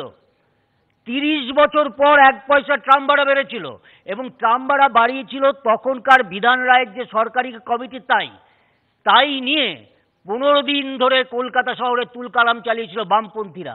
ছোটবেলায় দেখতাম যাদবপুর রেল স্টেশনের পাশে একটা শহীদ বেদি, ভাঙা চোরা, ট্রাম আন্দোলনের শহীদ। এখানে কি করে ট্রাম আন্দোলন এলো? রেল লাইনের পাশে তারা ওই 1 পয়সার জন্য ট্রাম জ্বালিয়েছিলেন, বাস জ্বালিয়েছিলেন, কয়েকজন মানুষের প্রাণ গেল। সুতরাং মূল্যবৃদ্ধি ইত্যাদি নিয়ে হচ্ছে বামপন্থীদের একটি ইস্যু দরকার, তাই তারা এই ব্যাপারগুলো করে যান। আর মাঝখান থেকে মধ্যবিত্তরা কোথায় সুযোগ সুবিধা পান? আজকাল আইআইটি, যাদবপুর ইত্যাদিতে তো সাধারণ ঘরের ছেলেমেয়েরা চান্স পায় না, মধ্যবিত্ত উচ্চ মধ্যবিত্তই পায়, কারণ অনেক কম্পিটিশন, অনেক টিউশন যেতে হবে। একটা আইআইটির ছেলের জন্য প্রতি বছর সরকার 4 লক্ষ টাকা ভর্তুকি দেয়, তারপর সেই ছেলেটি পাস করে আমেরিকায় একজন শিক্ষিত কুলি হয়ে যান। আর ভারতবর্ষের এনটিপিসি বলুন, বিএইচইএল বলুন, ডিআরডিও বলুন, বা ইসরো বলুন, রেলওয়েজ বলুন, সেখানে কোথাকার ইঞ্জিনিয়াররা চালায়, সেখানে আইআইটির লোকেরা পায় না। এই সব সুবিধা আত্মভোগ করতে করতে মধ্যবিত্তর হাউতাস ভর্তুকিতে যে হাত দিয়েছে, তাহলে আমাদের কি হবে? এবং সবচেয়ে যে বড় জিনিসটা, পশ্চিমবঙ্গ চলছে এই ভর্তুকির খেলায়। আপনারা আগেই আমাদের শ্রমিকদা বলেছেন, মেলা, খেলা, উৎসব, পিঠেপুলি এই সমস্ত চলছে ভর্তুকির পয়সায়। কিন্তু একটা অপ্রাসঙ্গিক হলেও মনে করিয়ে দিই যে এই পশ্চিমবঙ্গের ভর্তুকির বিপদ অন্য জায়গায়। অর্থনৈতিকভাবে একটা দেশ পিছিয়ে পড়ে, একটা প্রদেশ পিছিয়ে পড়ে, আবার উঠে আসে। কিন্তু পশ্চিমবঙ্গে ভর্তুকি দেওয়া হচ্ছে সাম্প্রদায়িক কারণে। ইমাম ভাতা, 10,000 মাদ্রাসা, এবং এগুলো সব শুরু করে গিয়েছিলেন বামপন্থীরাই। প্রথম ভারতবর্ষের মাদ্রাসা মন্ত্রী করেছিল আমাদের বামফ্রন্ট সরকার। এবং বিভিন্ন কারণে সংখ্যালঘুদের যে বিভিন্ন ধরনের ভর্তুকি দেওয়া হচ্ছে, পশ্চিমবঙ্গকে একটা রক্তাক্ত ভবিষ্যতের দিকে নিয়ে যাওয়া হচ্ছে। আর ভারতবর্ষের যে ইকোনমি গত প্রায় 70 বছরের, যে নেহেরু গান্ধী পরিবারের ইকোনমি, তা চলেছিল এই ভর্তুকির রাজে। 1990-এ নরসিংহ রাও এইটাকে ভাঙতে শুরু করলেন। এই নরসিংহ রাও এই গান্ধী পরিবারের থেকে কি ব্যবহার পেয়েছেন? তার মৃত্যুর পর এই গান্ধী পরিবারের সর্বোচ্চ মহিলা তাকে সম্মান জানাতেও যাননি। দিল্লিতে যমুনার পশ্চিম কূল, বারাণসী সমতুল, গান্ধী পরিবারের সবার সমাধি রয়েছে ওখানে, নরসিংহ রায়ের জায়গা হয়নি। মনমোহন সিংহ সবশেষে একজন সরকারি কর্মচারী মাত্র, সুতরাং তিনিও পরে প্রধানমন্ত্রী নামে হলো সরকারি কর্মচারী। তিনি মাঝে মাঝে চেষ্টা করেছেন, কিন্তু করতে দেওয়া হয়নি। এই সংস্কার, এই সাহসী সংস্কার নরেন্দ্র মোদী এনেছে। তাতে গরিবের স্থান কোথায়? একের পর এক প্রকল্প হয়েছে। কিছু প্রকল্প শ্রমিক ভট্টাচার্য বললেন, প্রথম ভারতের গরিব মানুষ মাথা তুলে ব্যাংকে যাচ্ছেন, জনধন ব্যাংক যোজনা হয়েছে। গরিব মেয়েদের আজকে গ্যাস তারা বিনা পয়সায় পেয়েছেন, তাদের স্বাস্থ্য ভালো হয়েছে। মুদ্রা ব্যাংক থেকে তারা টাকা পাচ্ছেন, ভর্তুকি নয়, তারা স্বাবলম্বী হবার জন্য টাকা পাচ্ছেন। গরিব মানুষের জন্য স্বাস্থ্য বীমা হয়েছে, আর বিভিন্ন বীমা হয়েছে। সুতরাং গরিব মানুষের জন্য এই সরকার করছেন। কিন্তু এই সরকার এটাও মনে করেন, কোন দেশের অর্থনৈতিক অবস্থা তা কে কত ভর্তুকি দিয়ে বলা যায় না, বলা হয় কে কত লোককে ভর্তুকি বের করা হচ্ছে। শেষ কথা বলি মধ্যবিত্ত নিয়ে। মধ্যবিত্তর সংজ্ঞা খুব কঠিন। বিনয় ঘোষ থেকে পার্থ চট্টোপাধ্যায় এক এক রকমভাবে করেছেন। আমি শুধু অর্থনৈতিক ব্যাপারটাই আসি, কারণ মার্কসেরও ঠিক মিডল ক্লাস বলে কিছু ছিল না, ওটা ছিল পেটি বুর্জুয়া, যারা বিপ্লবের শত্রু। এবং আজকে যে কথাটা বলা হয়েছে, যদি শুধু আয়করের স্ট্যাটিস্টিক্স দেখেন, তাহলে দেখবেন যে 5 থেকে 10 লক্ষ টাকার মধ্যে যারা আয়কর দেন, এই সংখ্যাটা মোটামুটি 50 লক্ষের মতন। এবং তার থেকে একটা মধ্যবিত্ত পরিবার হতে পারে 20 কোটির মতন, ভারতীয় জনসংখ্যা সেটা 2%। তাদের সব কিছুই এ সরকার ভাববে, কিন্তু ভর্তুকির ব্যাপারটা মাথা থেকে ছিঁড়ে দিতে হবে। একটা নতুন সমাজ চাই। আমার খুব মনে পড়ছে তারাপদ রায়ের একটি কবিতা, দারিদ্র রেখা বলে, সেটা ওই ভর্তুকিবাজদের উদ্দেশ্যে লেখা। শুধু 3-4টে লাইন পড়ে দিচ্ছি। আপনাকে ধন্যবাদ, বহু ধন্যবাদ। আমার গরিবপনার জন্য ধন্যবাদ, আমার দারিদ্র্যের জন্য ধন্যবাদ। কিন্তু ক্রমশ আমার ক্ষুধারান্ন আরও কমে গেছে, লজ্জা নিবারণের কাপড় কমে গেছে। কিন্তু ধন্যবাদ হে প্রগাঢ় হিতৈষী, ধন্যবাদ। আমরা সেই ভর্তুকিবাজদের আর ধন্যবাদ দেব না, কারণ নরেন্দ্র মোদী ভারতে এসে গেছে। ধন্যবাদ। ধন্যবাদ মহিতদা। মহিতদা শুরু করলেন ভর্তুকির স্বভাব দিয়ে।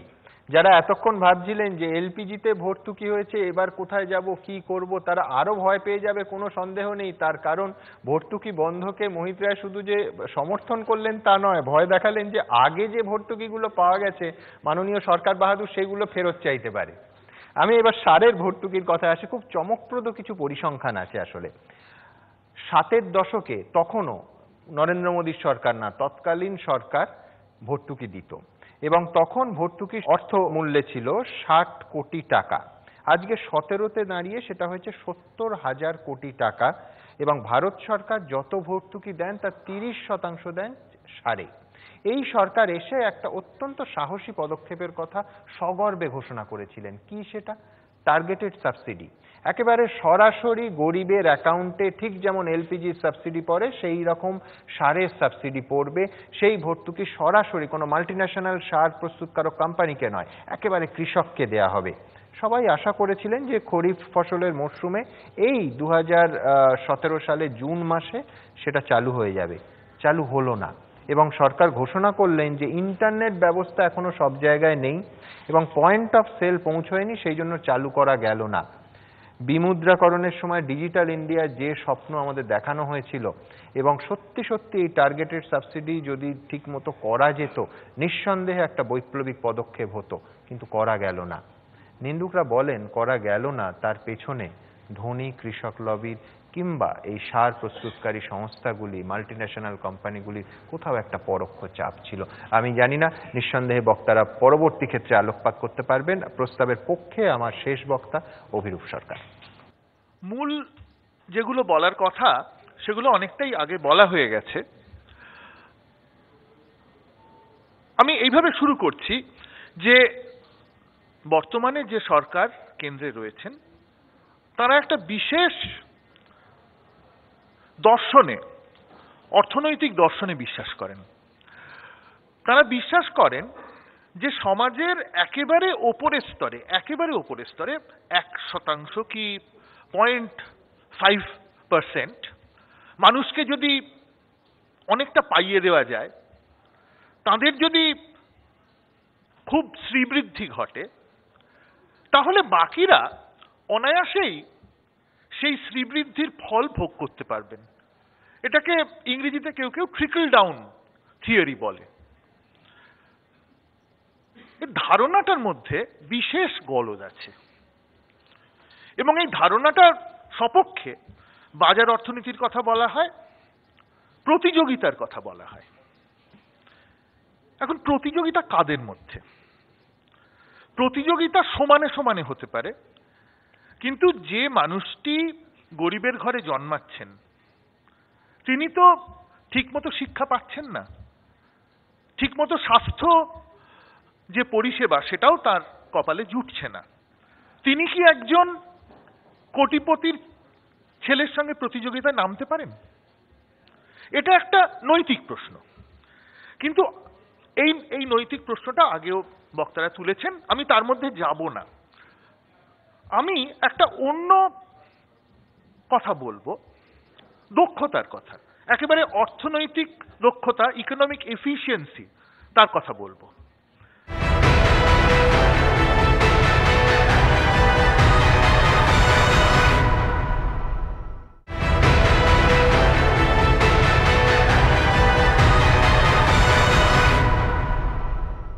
দক্ষতার কথা, একেবারে অর্থনৈতিক দক্ষতা, ইকোনমিক এফিসিয়েন্সি, তার কথা বলবো। সেই প্রসঙ্গে আসার আগে প্রথমে বলি যে এই যে বারবার ভর্তুকি ভর্তুকি কথাটা বলা হচ্ছে, আমাদের অর্থনীতি নাকি ভর্তুকি নির্ভর হয়ে যাচ্ছে, সেখানে ধরে নেওয়া হচ্ছে যে ভর্তুকি একটা ভিক্ষার মতো একটা জিনিস, ভর্তুকি একটা খয়রাতি। কথাটা সর্বৈব ভুল, সর্বৈব ভুল। এই জন্যে ভর্তুকি এবং ভিক্ষার মধ্যে একটা আকাশ পাতাল তফাৎ আছে। কেন আমরা ভর্তুকি দিই, কোন কোন ক্ষেত্রে ভর্তুকি দিই? ধরা যাক আমরা অনেক সময় ইন্ডাস্ট্রিদের ভর্তুকি দিই। কেন? কারণ এর একটা সার্বজনিক এফেক্ট আছে, যেটা শুধুমাত্র যিনি ভর্তুকি পাচ্ছেন তিনি এর সুবিধাটা পাচ্ছেন না, সারা সমাজ এই কাজটা থেকে সুবিধাটা পাচ্ছে। একইভাবে আমরা শিক্ষায় কেন ভর্তুকি দিই? কারণ একজন শিক্ষিত হলে সমাজ উপকৃত হয়, সমাজের অন্যান্য মানুষরাও উপকৃত হন। এটাকে অর্থনীতিতে আমরা এক্সটার্নালিটি বলি। ভর্তুকি তখনই দেওয়া হয় যখন এই এক্সটার্নালিটি আছে, অর্থাৎ কিনা আমাকে ভর্তুকি দিলে শুধু যে আমি উপকার পাচ্ছি তাই নয়, সমাজ উপকৃত হচ্ছে। এবং যদি আপনি ভবিষ্যৎ লাভের কথা ভাবেন, এই যে গরিব মানুষগুলো যারা প্রতিযোগিতায় যেতে পারছে না, তাদের যদি কিছু ভর্তুকি, কিছু সাপোর্ট দিয়ে আমরা প্রতিযোগিতার উপযোগী করে তুলতে পারি, তাহলে কি হবে? ধরুন ট্যালেন্ট বলতে আমরা যেটা বুঝি সেটা কিন্তু গরিব বড়লোক সবার মধ্যেই ছড়িয়ে আছে। যেহেতু গরিবরা প্রতিযোগিতায় দাঁড়াতে পারছেন না, তাদের ট্যালেন্টটাও নষ্ট হচ্ছে। ভর্তুকি হচ্ছে সেই জিনিস যা দিয়ে আমরা গরিবদের ট্যালেন্টটা ব্যবহার করতে পারি, সমাজ গরিবদের ট্যালেন্ট ব্যবহার করতে পারে। এখন এই যে ভর্তুকির ব্যাপারটা, এটার বিশেষ করে আমাদের দেশের ক্ষেত্রে প্রযোজ্য এই কারণে যে আমাদের একটা মস্ত বড় সংখ্যক জনসংখ্যার একটা মস্ত বড় অংশ তারা এতটাই পিছিয়ে আছেন যে তারা প্রতিযোগিতায় যোগদান করতে পারেন না। তাদের জন্য ভর্তুকিটা দরকার। ভর্তুকি কিন্তু খয়রাতি নয়, এটা আমার প্রথম বক্তব্য। দ্বিতীয়ত, এটা ঠিকই যে ভর্তুকি অনেক সময় ভুল জায়গায় পৌঁছে যায়, এটা একটা বড় সমস্যা। এমন হয়, দুরকম সমস্যা হতে পারে। একটা হতে পারে যে একটা জেনারেল সাবসিডি দেয়া হলো, সবাই ভর্তুকি পাচ্ছেন, গরিব বড় লোক, যেটা আগে রান্নার গ্যাসের ক্ষেত্রে দেওয়া হতো। সেটা ঠিক নয়। নিশ্চয়ই টার্গেটেড সাবসিডি হওয়া উচিত, যারা পিছিয়ে আছেন একমাত্র তাদের জন্যই ভর্তুকি হওয়া উচিত। তাছাড়া দ্বিতীয় সমস্যা হলো ভর্তুকি গরিব মানুষের কাছে পৌঁছবার আগেই খানিকটা লিকেজ হয়ে যায়, নানাভাবে টাকাটা অসাধু মানুষদের হাতে চলে যায়। এখন কথা হচ্ছে, এই যে সমস্যাগুলো, এগুলো তো আছে আমরা জানি, কিন্তু এই সমস্যাগুলো আছে বলে ভর্তুকিটাই তুলে দিতে হবে, এই যুক্তি মানা যায় না। সরকারের কাজ হচ্ছে ঠিক জায়গায় ঠিক মতো ভর্তুকি পৌঁছে দেওয়া। সেই ব্যাপারে যদি সরকার অসফল হয়, তাহলে সেটা সরকারের অসাফল্য বললেই ধরে নিতে হবে। সেটা ভর্তুকির প্রয়োজনীয়তা নিয়ে কোনো প্রশ্ন সেখানে তোলা যায় না। সবসময় যে ঠিক জায়গায় পৌঁছানো যায় না সেটাও তো নয়। আমরা পশ্চিমবঙ্গের ক্ষেত্রে দেখেছি, ধরুন আমি কন্যাশ্রী প্রকল্পটার কথা বলছি। কন্যাশ্রীর মতো প্রকল্প কিন্তু আরো অন্যান্য প্রদেশে আছে, সত্যের খাতিরে এটাই মানতে হবে। কিন্তু এটার উৎকর্ষ এই কারণে যে এটাতে লিকেজ অসম্ভব কম। এখানে ঠিকমতো বেনিফিশিয়ারিদের আইডেন্টিফাই করা গেছে। এবং কি করে করা গেছে? বেনিফিশিয়ারিদের আইডেন্টিফাই করেছে স্কুলগুলো, আর কেউ করেনি। এবং যেহেতু স্কুলের মাস্টারমশাইরা, হেডমাস্টারমশাইরা বেনিফিশিয়ারিদের আইডেন্টিফাই করেছেন, সেই জন্যে এখানে লিকেজটা অনেক কম হয়েছে। এটা একটা উদাহরণ হিসেবে বললাম যে যদি সরকারের ইমাজিনেশন থাকে, যদি সরকারের ইচ্ছে থাকে, তাহলে অনায়াসেই ভর্তুকি ঠিক জায়গায় পৌঁছানোর সমস্যাটা সমাধান করা যায়।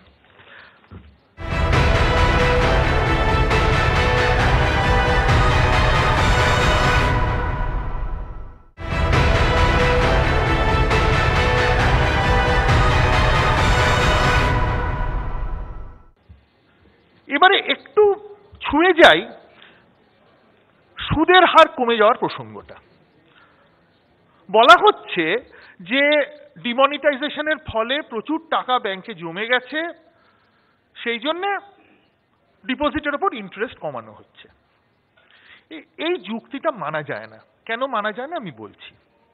প্রথম কথা, এই যে বিপুল পরিমাণ টাকা সেভিংস ব্যাংকে জমা রয়েছে, এর ফলে কিন্তু ব্যাংকের অ্যাভারেজ কস্ট অফ ফান্ড কমেছে। অর্থাৎ কিনা এই টাকাটা যদি ফিক্সড ডিপোজিটে যেত, তাহলে ব্যাংকগুলোকে অনেক বেশি সুদ দিতে হতো। টাকাটা সেভিংসে রয়েছে, সেভিংসে এত টাকা সচরাচর পড়ে থাকে না। এই অবস্থায় যেখানে ব্যাংকদের অ্যাভারেজ কস্ট অফ ফান্ড কমছে, সেখানে সেভিংসের ওপর সুদের হার কমানোর কোনো কারণই নেই। বিশেষ করে ভেবে দেখুন, শহর অঞ্চলে এই যে জনধন যোজনা ইত্যাদি বলা হলো, এগুলোর মুশকিলটা হচ্ছে যে এখন প্রত্যেকটি ডিপোজিটারকে 5,000 টাকা করে জমা রাখতে হবে 3 মাস পর থেকে। একজন গরিব মানুষের পক্ষে 5,000 টাকা জমা রাখা অত্যন্ত কঠিন। তার উপর এখন বলা হচ্ছে যে তার উপর সুদও পাবে না, সুদটাও কম পাবে। তার মানে গরিব মানুষকে বেঁধে মারা হচ্ছে। উল্টো দিকে ব্যাংকের ইন্টারেস্ট কমা মানে সাধারণ মধ্যবিত্তকে বলা যে তোমরা এবার স্টক মার্কেটে যাও। স্টক মার্কেটে গেলে কি হবে? যে কোনো স্টকে তো লোকে ইনভেস্ট করে না, খুব নামি কোম্পানি স্টকে ইনভেস্ট করবে। সেই নামি কোম্পানির কয়েকটি কতিপয় ইন্ডাস্ট্রিয়ালিস্ট এটার থেকে লাভ করবে। অর্থাৎ এই ইন্ডাস্ট্রির চাপ আছে, কতিপয় ইন্ডাস্ট্রিয়ালিস্টের চাপ আছে। ইন্টারেস্ট কমলে মানুষ স্টক মার্কেটে যাবে, তাতে তাদের লাভ। উল্টো দিকে তারা অনেক সময় ধার নিয়ে ব্যবসা করেন, তাদের মুনাফা বাড়বে। অতএব এখানেও কিন্তু গরিব মানুষকে একদিকে মারা হচ্ছে এবং বড় লোকদের তোষণ করা হচ্ছে। এই নীতি খুব বেশি দিন চলতে পারে না বলেই আমার বিশ্বাস।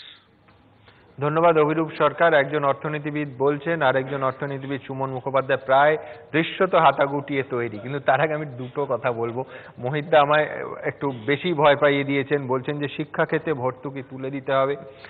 আইআইটির ভর্তুকি যদি উঠে যায় তাহলে সুন্দর পিচাইরা কি করে তৈরি হবেন। তার থেকেও বড় কথা যে প্রধানমন্ত্রী নরেন্দ্র মোদী যখন আমেরিকা যাবেন, কে গুগলের অফিসটা ঘুরিয়ে দেখাবেন, প্রথম কথা। দ্বিতীয় কথা, আমরা সবাই মধ্যবিত্ত, যে সংজ্ঞাটা খানিকক্ষণ আগে তন্ময়বাবু বলছিলেন, নিম্নবিত্ত, সবাই ভর্তুকি ছেড়ে দিলাম।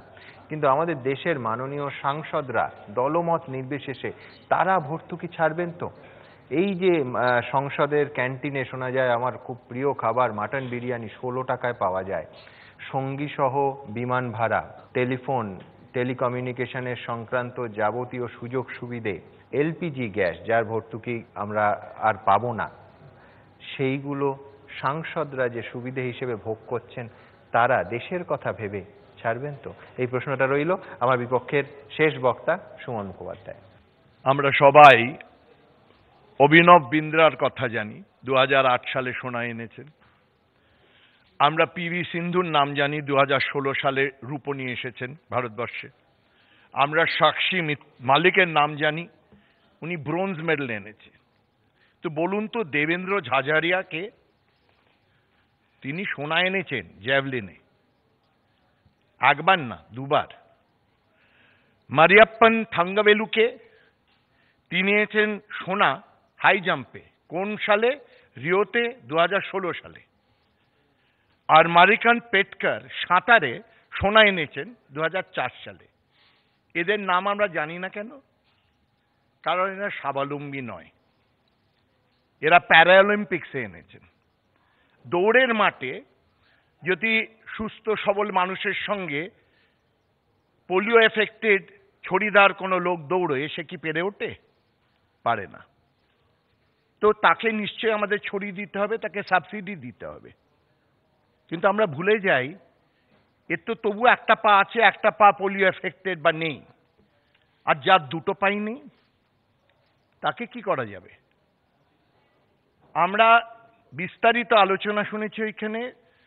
প্রথম 3 জন বক্তা মোদির কুকাহিনী অনেকক্ষণ ধরে বলেছেন এবং প্রশ্ন করেছেন সেভিংস ব্যাংক থেকে আরম্ভ করে বিতে দিন ফিরে আসুক, সেটা নিয়েও প্রশ্ন উঠেছে। যে নদীতে জল একবার বয়ে যায়, সেই নদীতে আর ঝাঁপানো যায় না। আর বিতে দিন বলতে আমরা কি চাইছি? রামরাজ্য, না আকবরের সময়, নাকি রায়েট, নাকি কংগ্রেসের সময়? তাই যদি হয়, তাহলে প্রথম বক্তার যে প্রস্তাব যে আমাদের এখন 130 কোটি মানুষের 40 কোটি মানুষ দারিদ্র সীমার তলায় আছে, সেটা এতদিন ধরে আমরা সাবসিডি দিয়েছি, তাই না? তাহলে 40 কোটি টাকা এখনো বিপিএল লাইনের তলায় থাকলো কেন? সেটা কি এই সরকার এনে দিয়েছে? সেটা কোন সরকারের কি পলিসিতে কি সাবসিডিতে দেওয়া সত্ত্বেও এটা হলো? এই প্রশ্নটা তো তাদের দিতে হবে। যাজ্ঞবল্ক্য অবধি পৌঁছে গেলে তো হবে না। যা দুর্নীতি, যে অবস্থায় 70 বছরের পরে আমরা 40 কোটি মানুষকে এখনো দারিদ্র সীমার তলায় দেখছি, সেটা কি এই সাবসিডি ভর্তুকি ফেরত নিয়ে নেওয়ার ফলে, নাকি আগে বরাবর দেয়া হয়েছে তা সত্ত্বেও? এইবার প্রশ্ন উঠছে, ভর্তুকি কথাটা কোথার থেকে আসছে? এটা ল্যাটিন একটা ওয়ার্ড সাবসিডিয়াম থেকে আসছে। সাবসিডিয়াম মানে কি? পেছন থেকে যাকে ধাক্কা মারা হয়। রাজনৈতিক প্রেরণায় আমাদের এতদিন ধাক্কা দেওয়া হতো মিডল ক্লাসকে, কারণ আমরা ধরেই রেখেছিলাম যারা গ্রামীণ অঞ্চলে থাকে, যারা অতি দরিদ্র, তাদের আর্থিক বল নেই, তাদের ইকোনমিক ভয়েস নেই। এবং লিপটন যখন আমাদের দেশে আসেন তারা বলেন urban planning has a rural, বা even rural plans are made by with an urban bias. তার মানে শহরতলির লোক নিয়ে এখন আমরা গ্রামীণ অঞ্চলে কি করা যাবে সেটা আমরা ভাবি। গ্রামের ওপর ছাড়ি না, তোমাদের কি দরকার, আমরা শহর থেকে বলে দিই তাদের কি দরকার। ঠিক সেই পদ্ধতিতেই আমরা ধরে রেখেছি যাদের চোখের সামনে দেখতে পারি গরিব, যাদের দেখতে পারি হকার, যাদের দেখতে পারি জিনিস বেচছে, তারাই বোধহয় সবচেয়ে বেশি দারিদ্র্যে ভোগে। এবার বলুন তো, যে ফুটপাতে কলকাতায় আপনারা দিনরাত যাতায়াত করেন, কটা এলপিজি জ্বলতে দেখেন? এবং আজ অবধি ভারতবর্ষে সে এলপিজি কেন তাদের কাছে পৌঁছয়নি যাদের এখনো কাঠ জ্বালিয়ে জীবন ধারণ করতে হয়, যাদের এখনো পাতা জ্বালিয়ে নিজের জীবন ধারণ করতে হয়? সেই ফলস্বরূপ কি লাভ হয়েছে আমাদের? এই যে ভর্তুকিটা কমলো, 3 বছর আগে আমাদের 1 লক্ষ কোটি টাকা দেওয়া হতো, সেটা কমে দাঁড়িয়েছে 25। সে 25,000 কোটি টাকা যাচ্ছে কোথায়? Penetration in rural areas LPG 56% থেকে 75% বেড়েছে। যে আমাদের যেটা আন্দাজ ছিল যে কতগুলো লোক পাবে, আমাদের 3 ভাগের 2 ভাগ সাবসিডি ভর্তুকি এখন এলপিজির জন্য দেয়া হবে। এবং ওর থেকে এটা যদি বন্ধ করা যায়, তার বদলে কি দেয়া যায়? আপনার আমার দুজনই জানি শহরে থেকে এই ভর্তুকি শুদ্ধ এলপিজি নেওয়ার কি দুরবস্থা। কতদিন পাই না, 21 দিন হয়ে গেল, ফোন করি, দৌড়াদৌড়ি করি। এর থেকে মুক্তি পাওয়ার কি উপায়?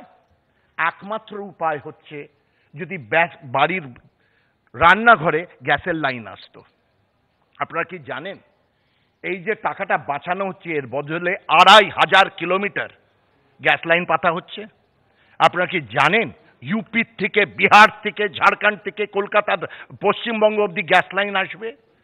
তার জন্য ইনভেস্টমেন্ট লাগে না? আর এই ইনভেস্টমেন্টটা যদি খালি কয়েকজন মুষ্টিমেয়র কাছে, লোকের কাছে পৌঁছে যায়, তাহলে আমাদের লাভ কি? এইবার প্রশ্ন আসলো যে ভর্তুকি কমপ্লিটলি বন্ধ করা উচিত কি? উদাহরণ যেটা ওম প্রকাশ বাবু দিয়েছেন একেবারে ঠিক। আমেরিকাতেও ভর্তুকি দেওয়া হয়। কোথায় দেওয়া হয়? শিক্ষায় দেওয়া হয়, দেওয়া হয় এনভায়রনমেন্টে, দেওয়া হয় হেলথে। কেন? যারা রিসিপিয়েন্ট তাদের বাইরেও এটা ছড়িয়ে পড়ে। কিন্তু ভর্তুকি যদি ব্যক্তিকেন্দ্রিক হয় তাহলে তার সঙ্গে সেটা নষ্ট হয়। আর আমি আশ্চর্য হলাম, অর্থনীতিবিদ অভিরূপ বাবু অনেকগুলো প্রশ্ন তুললেন। যে স্টাডিটা উঠেছে সাবসিডির উপরে, খুব ডিটেল স্টাডি আছে যে এনার্জির ওপর কোনো ভর্তুকি থাকা উচিত না, that is very detrimental two growth. এবং কেন 4টে টাইপ অফ ইনএফিসিয়েন্সি আছে? অ্যালোকেটিভ ইনএফিসিয়েন্সি, এফিসিয়েন্সি আর ইকুইটি, দুটো মিলালে চলবে না। যখন আমাদের অন্তর্রাষ্ট্রীয় লেভেলে লড়তে হবে, আমাদের জিনিস যদি সেরকমভাবে জিনিসপত্রের দাম বা মান না কমে, আমরা বেচতে পারবো না। আমাদের খালি টাকা দেখলে হবে না, আমার ফরেন এক্সচেঞ্জও দরকার। আমাদের ওয়ার্ল্ড ট্রেড শেয়ার 1 থেকে 0.5% হয়ে গেছে। অ্যালোকেটিভ ফিসক্যাল ইনএফিসিয়েন্সিস, আমাদের ঘাটতি বেড়ে যাচ্ছে এই জন্যে। আমাদের ট্রেড ইনএফিসিয়েন্সিস, কারণ ভর্তুকি দিই বলে। কম্পিটিশন ছাড়া তো মানুষ দাঁড়াতে পারে না। সক্ষম হয়ে যদি আমরা দাঁড়াতে চাই, কম্পিটিশনে যদি আসতে চাই, তাহলে শিক্ষা, হেলথ এবং এনভায়রনমেন্ট বাদ দিয়ে সব রকমের ভর্তুকি বন্ধ করা উচিত। তবেই আসবে কম্পিটিশন, তবেই যাদের জন্য এই ভর্তুকি, গরিব, তারা তো আজ অব্দি পায়নি। এত 24 কোটি টাকা চলে গেছে অন্য জায়গায়, তারা এখন পাবে।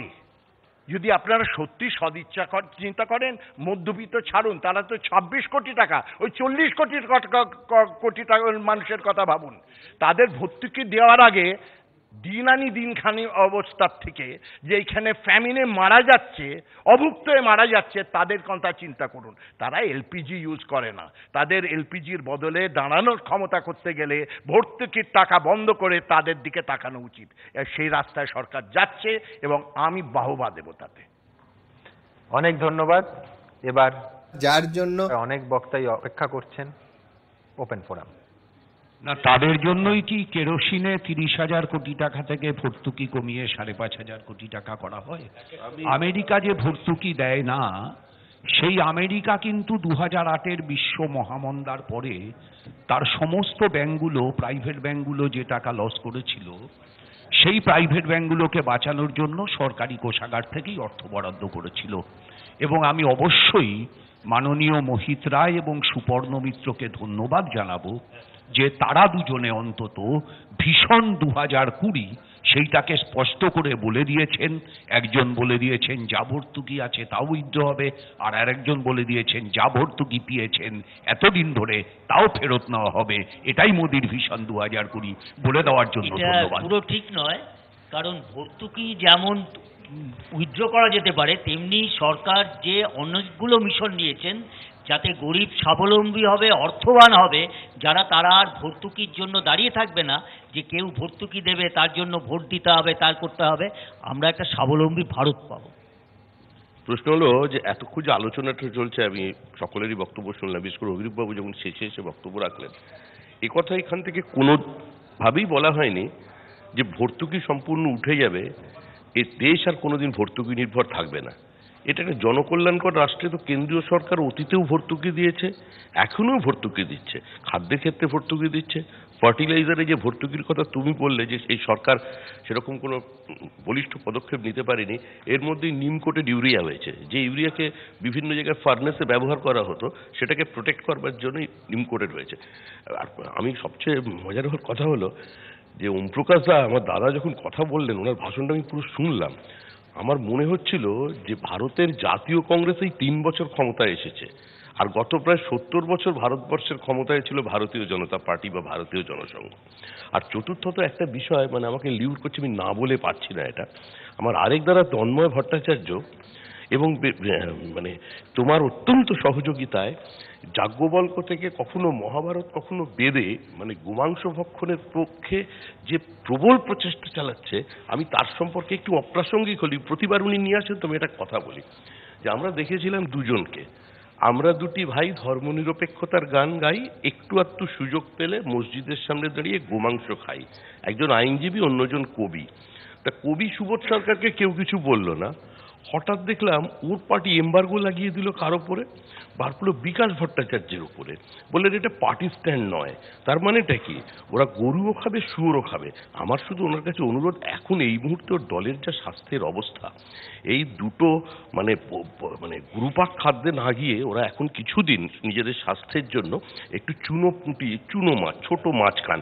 কারণ উত্তরপ্রদেশে দেখা গেছে তো সাধুদের মিছিল দেখে ওদের পার্টির দলের কর্মীরা তো অনেক দূরের কথা, দলের প্রার্থী এবং দলের প্রপোজার সেকেন্ডার যারা ছিলেন 124টা সিটে, তারাও দলকে ভোট দেয়নি। আমি শুরু করব শ্রমিককে ধন্যবাদ দিয়ে।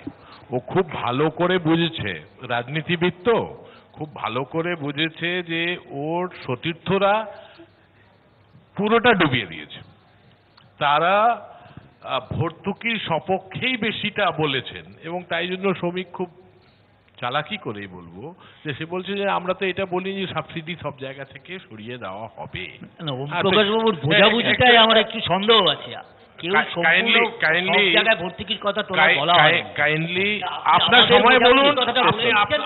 আপনি নিজের বোঝাবুঝির কথাটা বলুন, আমাদের বোঝাবুঝির কথাটা ছেড়ে দিন না। আপনি আমার সময় কেন বলছেন? দাঁড়ান না একটু, হোল্ড অন আমার সময় বলবেন, হোল্ড অন। না, আমি বলবো না সেটা। আমাদের বোঝাবুঝি নিয়ে বলবেন না, অভদ্রতার এখানে কোনো স্কোপ নেই। Kindly keep coed. আমি যেটা বলছিলাম যে আজকে তোমার যে টপিক ছিল সেটা হচ্ছে যে আছে দিন, অর্থাৎ মোদির দিন। তো সেই মোদির দিনকে তো কম্পেয়ার করা হবে যেইটা মোদির দিন ছিল না, অর্থাৎ মাত্র 3 বছর আগেকার সিচুয়েশন। এবং সেই জায়গাতে আপনার ভাষায় বিতে হুয়ে দিন দিনের কথা ভেবেই তো নীতিশ কুমার চলে এলো। তো এখন ইস্যুটা হচ্ছে জানে যে তোমার সাবসিডি তুমি নীতিশও তো থাকলো না। এডুকেশন থেকে সরাবে, সেটা পদক্ষেপ নেওয়া হচ্ছে। হেলথ সেক্টর জোর করে মানুষকে আর কি private nursing home, private hospital দিকে ঠেলে দেওয়া হচ্ছে, প্রাইভেট ইউনিভার্সিটিগুলো গড়ে উঠছে, খুব ভালো কথা। কিন্তু সেই জায়গাতে আজকে কোন জায়গাতে সরকার নিয়ে গেছে যে এই অব্যবস্থা সৃষ্টি হচ্ছে। এবং খুব খেয়াল করে যদি দেখো যে more and more people they are getting deprived of the existing benefit. আমি এটা বলিনি যে তুমি সাবসিডির রেজিমটাকে সম্পূর্ণভাবে ধ্বংস করে দিচ্ছ, কিন্তু সেই দিকে আর কিছু এগিয়ে যাচ্ছে। আর লাস্টে আমি একটা কথা বলছি, সেটা হচ্ছে যে যদি সাবসিডি তোমাকে কমাতেই হয় তো তাহলে কোন কোন লেভেলে সেটা করা হচ্ছে? যেটা তন্ময়বাবু বলছিলেন যে নিম্নবিত্ত বিত্তহীন মানুষ তারা তো ডাইরেক্টলি অ্যাফেক্টেড হচ্ছে, এবং তাদের পার্সপেক্টিভে এটা দেখা মানুষ এলপিজি কানেকশন পেলেন উজালা প্রকল্পের মধ্যে দিয়ে। আমার এখানে একটা ছোট্ট প্রশ্ন, আমার একটা যেহেতু শ্রমিক আমায় বলেছে আমার একটা জবাব সজলধারা প্রকল্প সবই তো মোটামুটি শ্রমিক ত্রিশূলের খোঁচা মেরেছে। হ্যাঁ, শ্রমিক আমাকে ত্রিশূলের খোঁচা যেহেতু মেরেছে সেহেতু তার রক্ত গায়ে মেখে আমাকে একটু তো মুখ খুলতেই হয়। সেটা হচ্ছে যে যাজ্ঞবল্ক্য কিংবা বেদ জানা বা মহাভারত জানার মধ্যে কোনো কৃতিত্ব বা অকৃতিত্বের ব্যাপার নেই। সমস্যাটা যেটা সেটা হচ্ছে এই সত্যকে গোপন করার মধ্যে, অথবা এটাকে অপপ্রচার করার মধ্যে। গোটা পৃথিবীতে কিন্তু মুসলমানদের চাইতে খ্রিস্টানরা অনেক বেশি গোমাংস খায়। কারণটা অন্য কিছু না, কারণটা হচ্ছে বেশিরভাগ মুসলমানরা থাকে গরমের দেশে, মুশকিল, আর খ্রিস্টানরা থাকে শীতের দেশে। যুক্তি তো এটাই হোক না যে গরমের দেশে গোমাংস খাওয়াটা স্বাস্থ্যের পক্ষে ক্ষতিকর, এইটা শেখান না পয়সা খরচ করে সরকার থেকে। তার বদলে ধর্মের নামে ঘৃণা ছড়াচ্ছেন কেন? ধর্মীয় ফাঁসিবাদী দল ধর্মের নামে ঘৃণা ছড়াবে। আপনারা তো প্লিজ একদিকে ভর্তুকি বন্ধের প্রস্তাব, গরিব মানুষের গ্যাস সিলিন্ডার থেকে শুরু করে পাচ্ছে কত টাকায়? 414 টাকায়, 404 টাকা ছিল, আজকে 476 টাকা, 530 টাকা হতে যাচ্ছে। শ্রমিক বাবু 40 অব্দি যেতে চাইছে। আমার জন্য চক্রবর্তী, আমার জন্য বলিনি, আমি আমার জন্য বলিনি, আমি গরিব মানুষের জন্য বলেছি। আপনি সাবসিডি চাইছেন? আমি সাবসিডি চাইনি শ্রমিক বাবু, আপনি নাটক করতে পারেন।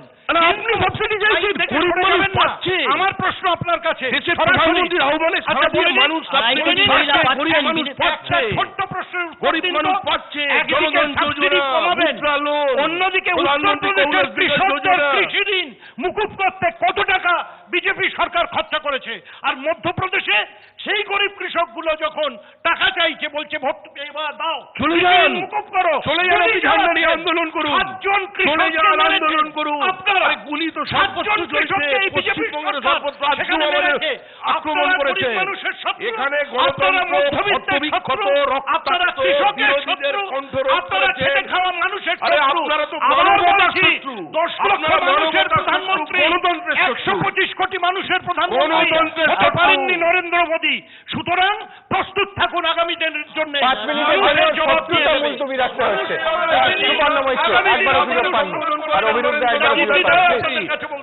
দেওয়ালে লেখা হয়ে গেছে 2019 সালের 15 সালে মুছে যাবেন, সম্বোধন করবেন নরেন্দ্র দামোদর দাস মোদী। সেই দেওয়ালে লেখা হয়ে গেছে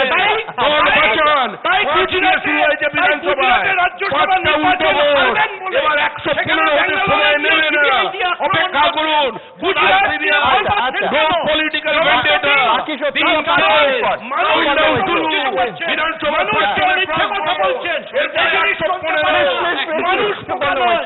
জবাব কিন্তু মানুষ আপনাকে দিয়ে দেবে।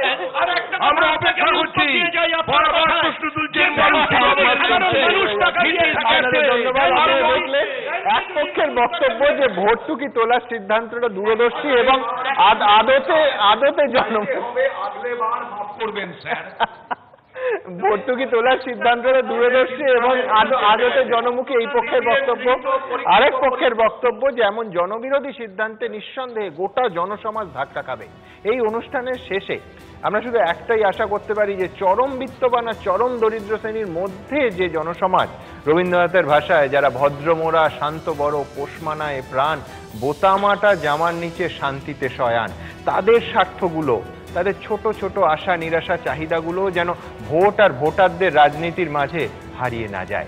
শুধু এইটুকু আশা করে আজকের এই অনুষ্ঠান শেষ করব। ভালো থাকবেন সবাই। শুভরাত্রি।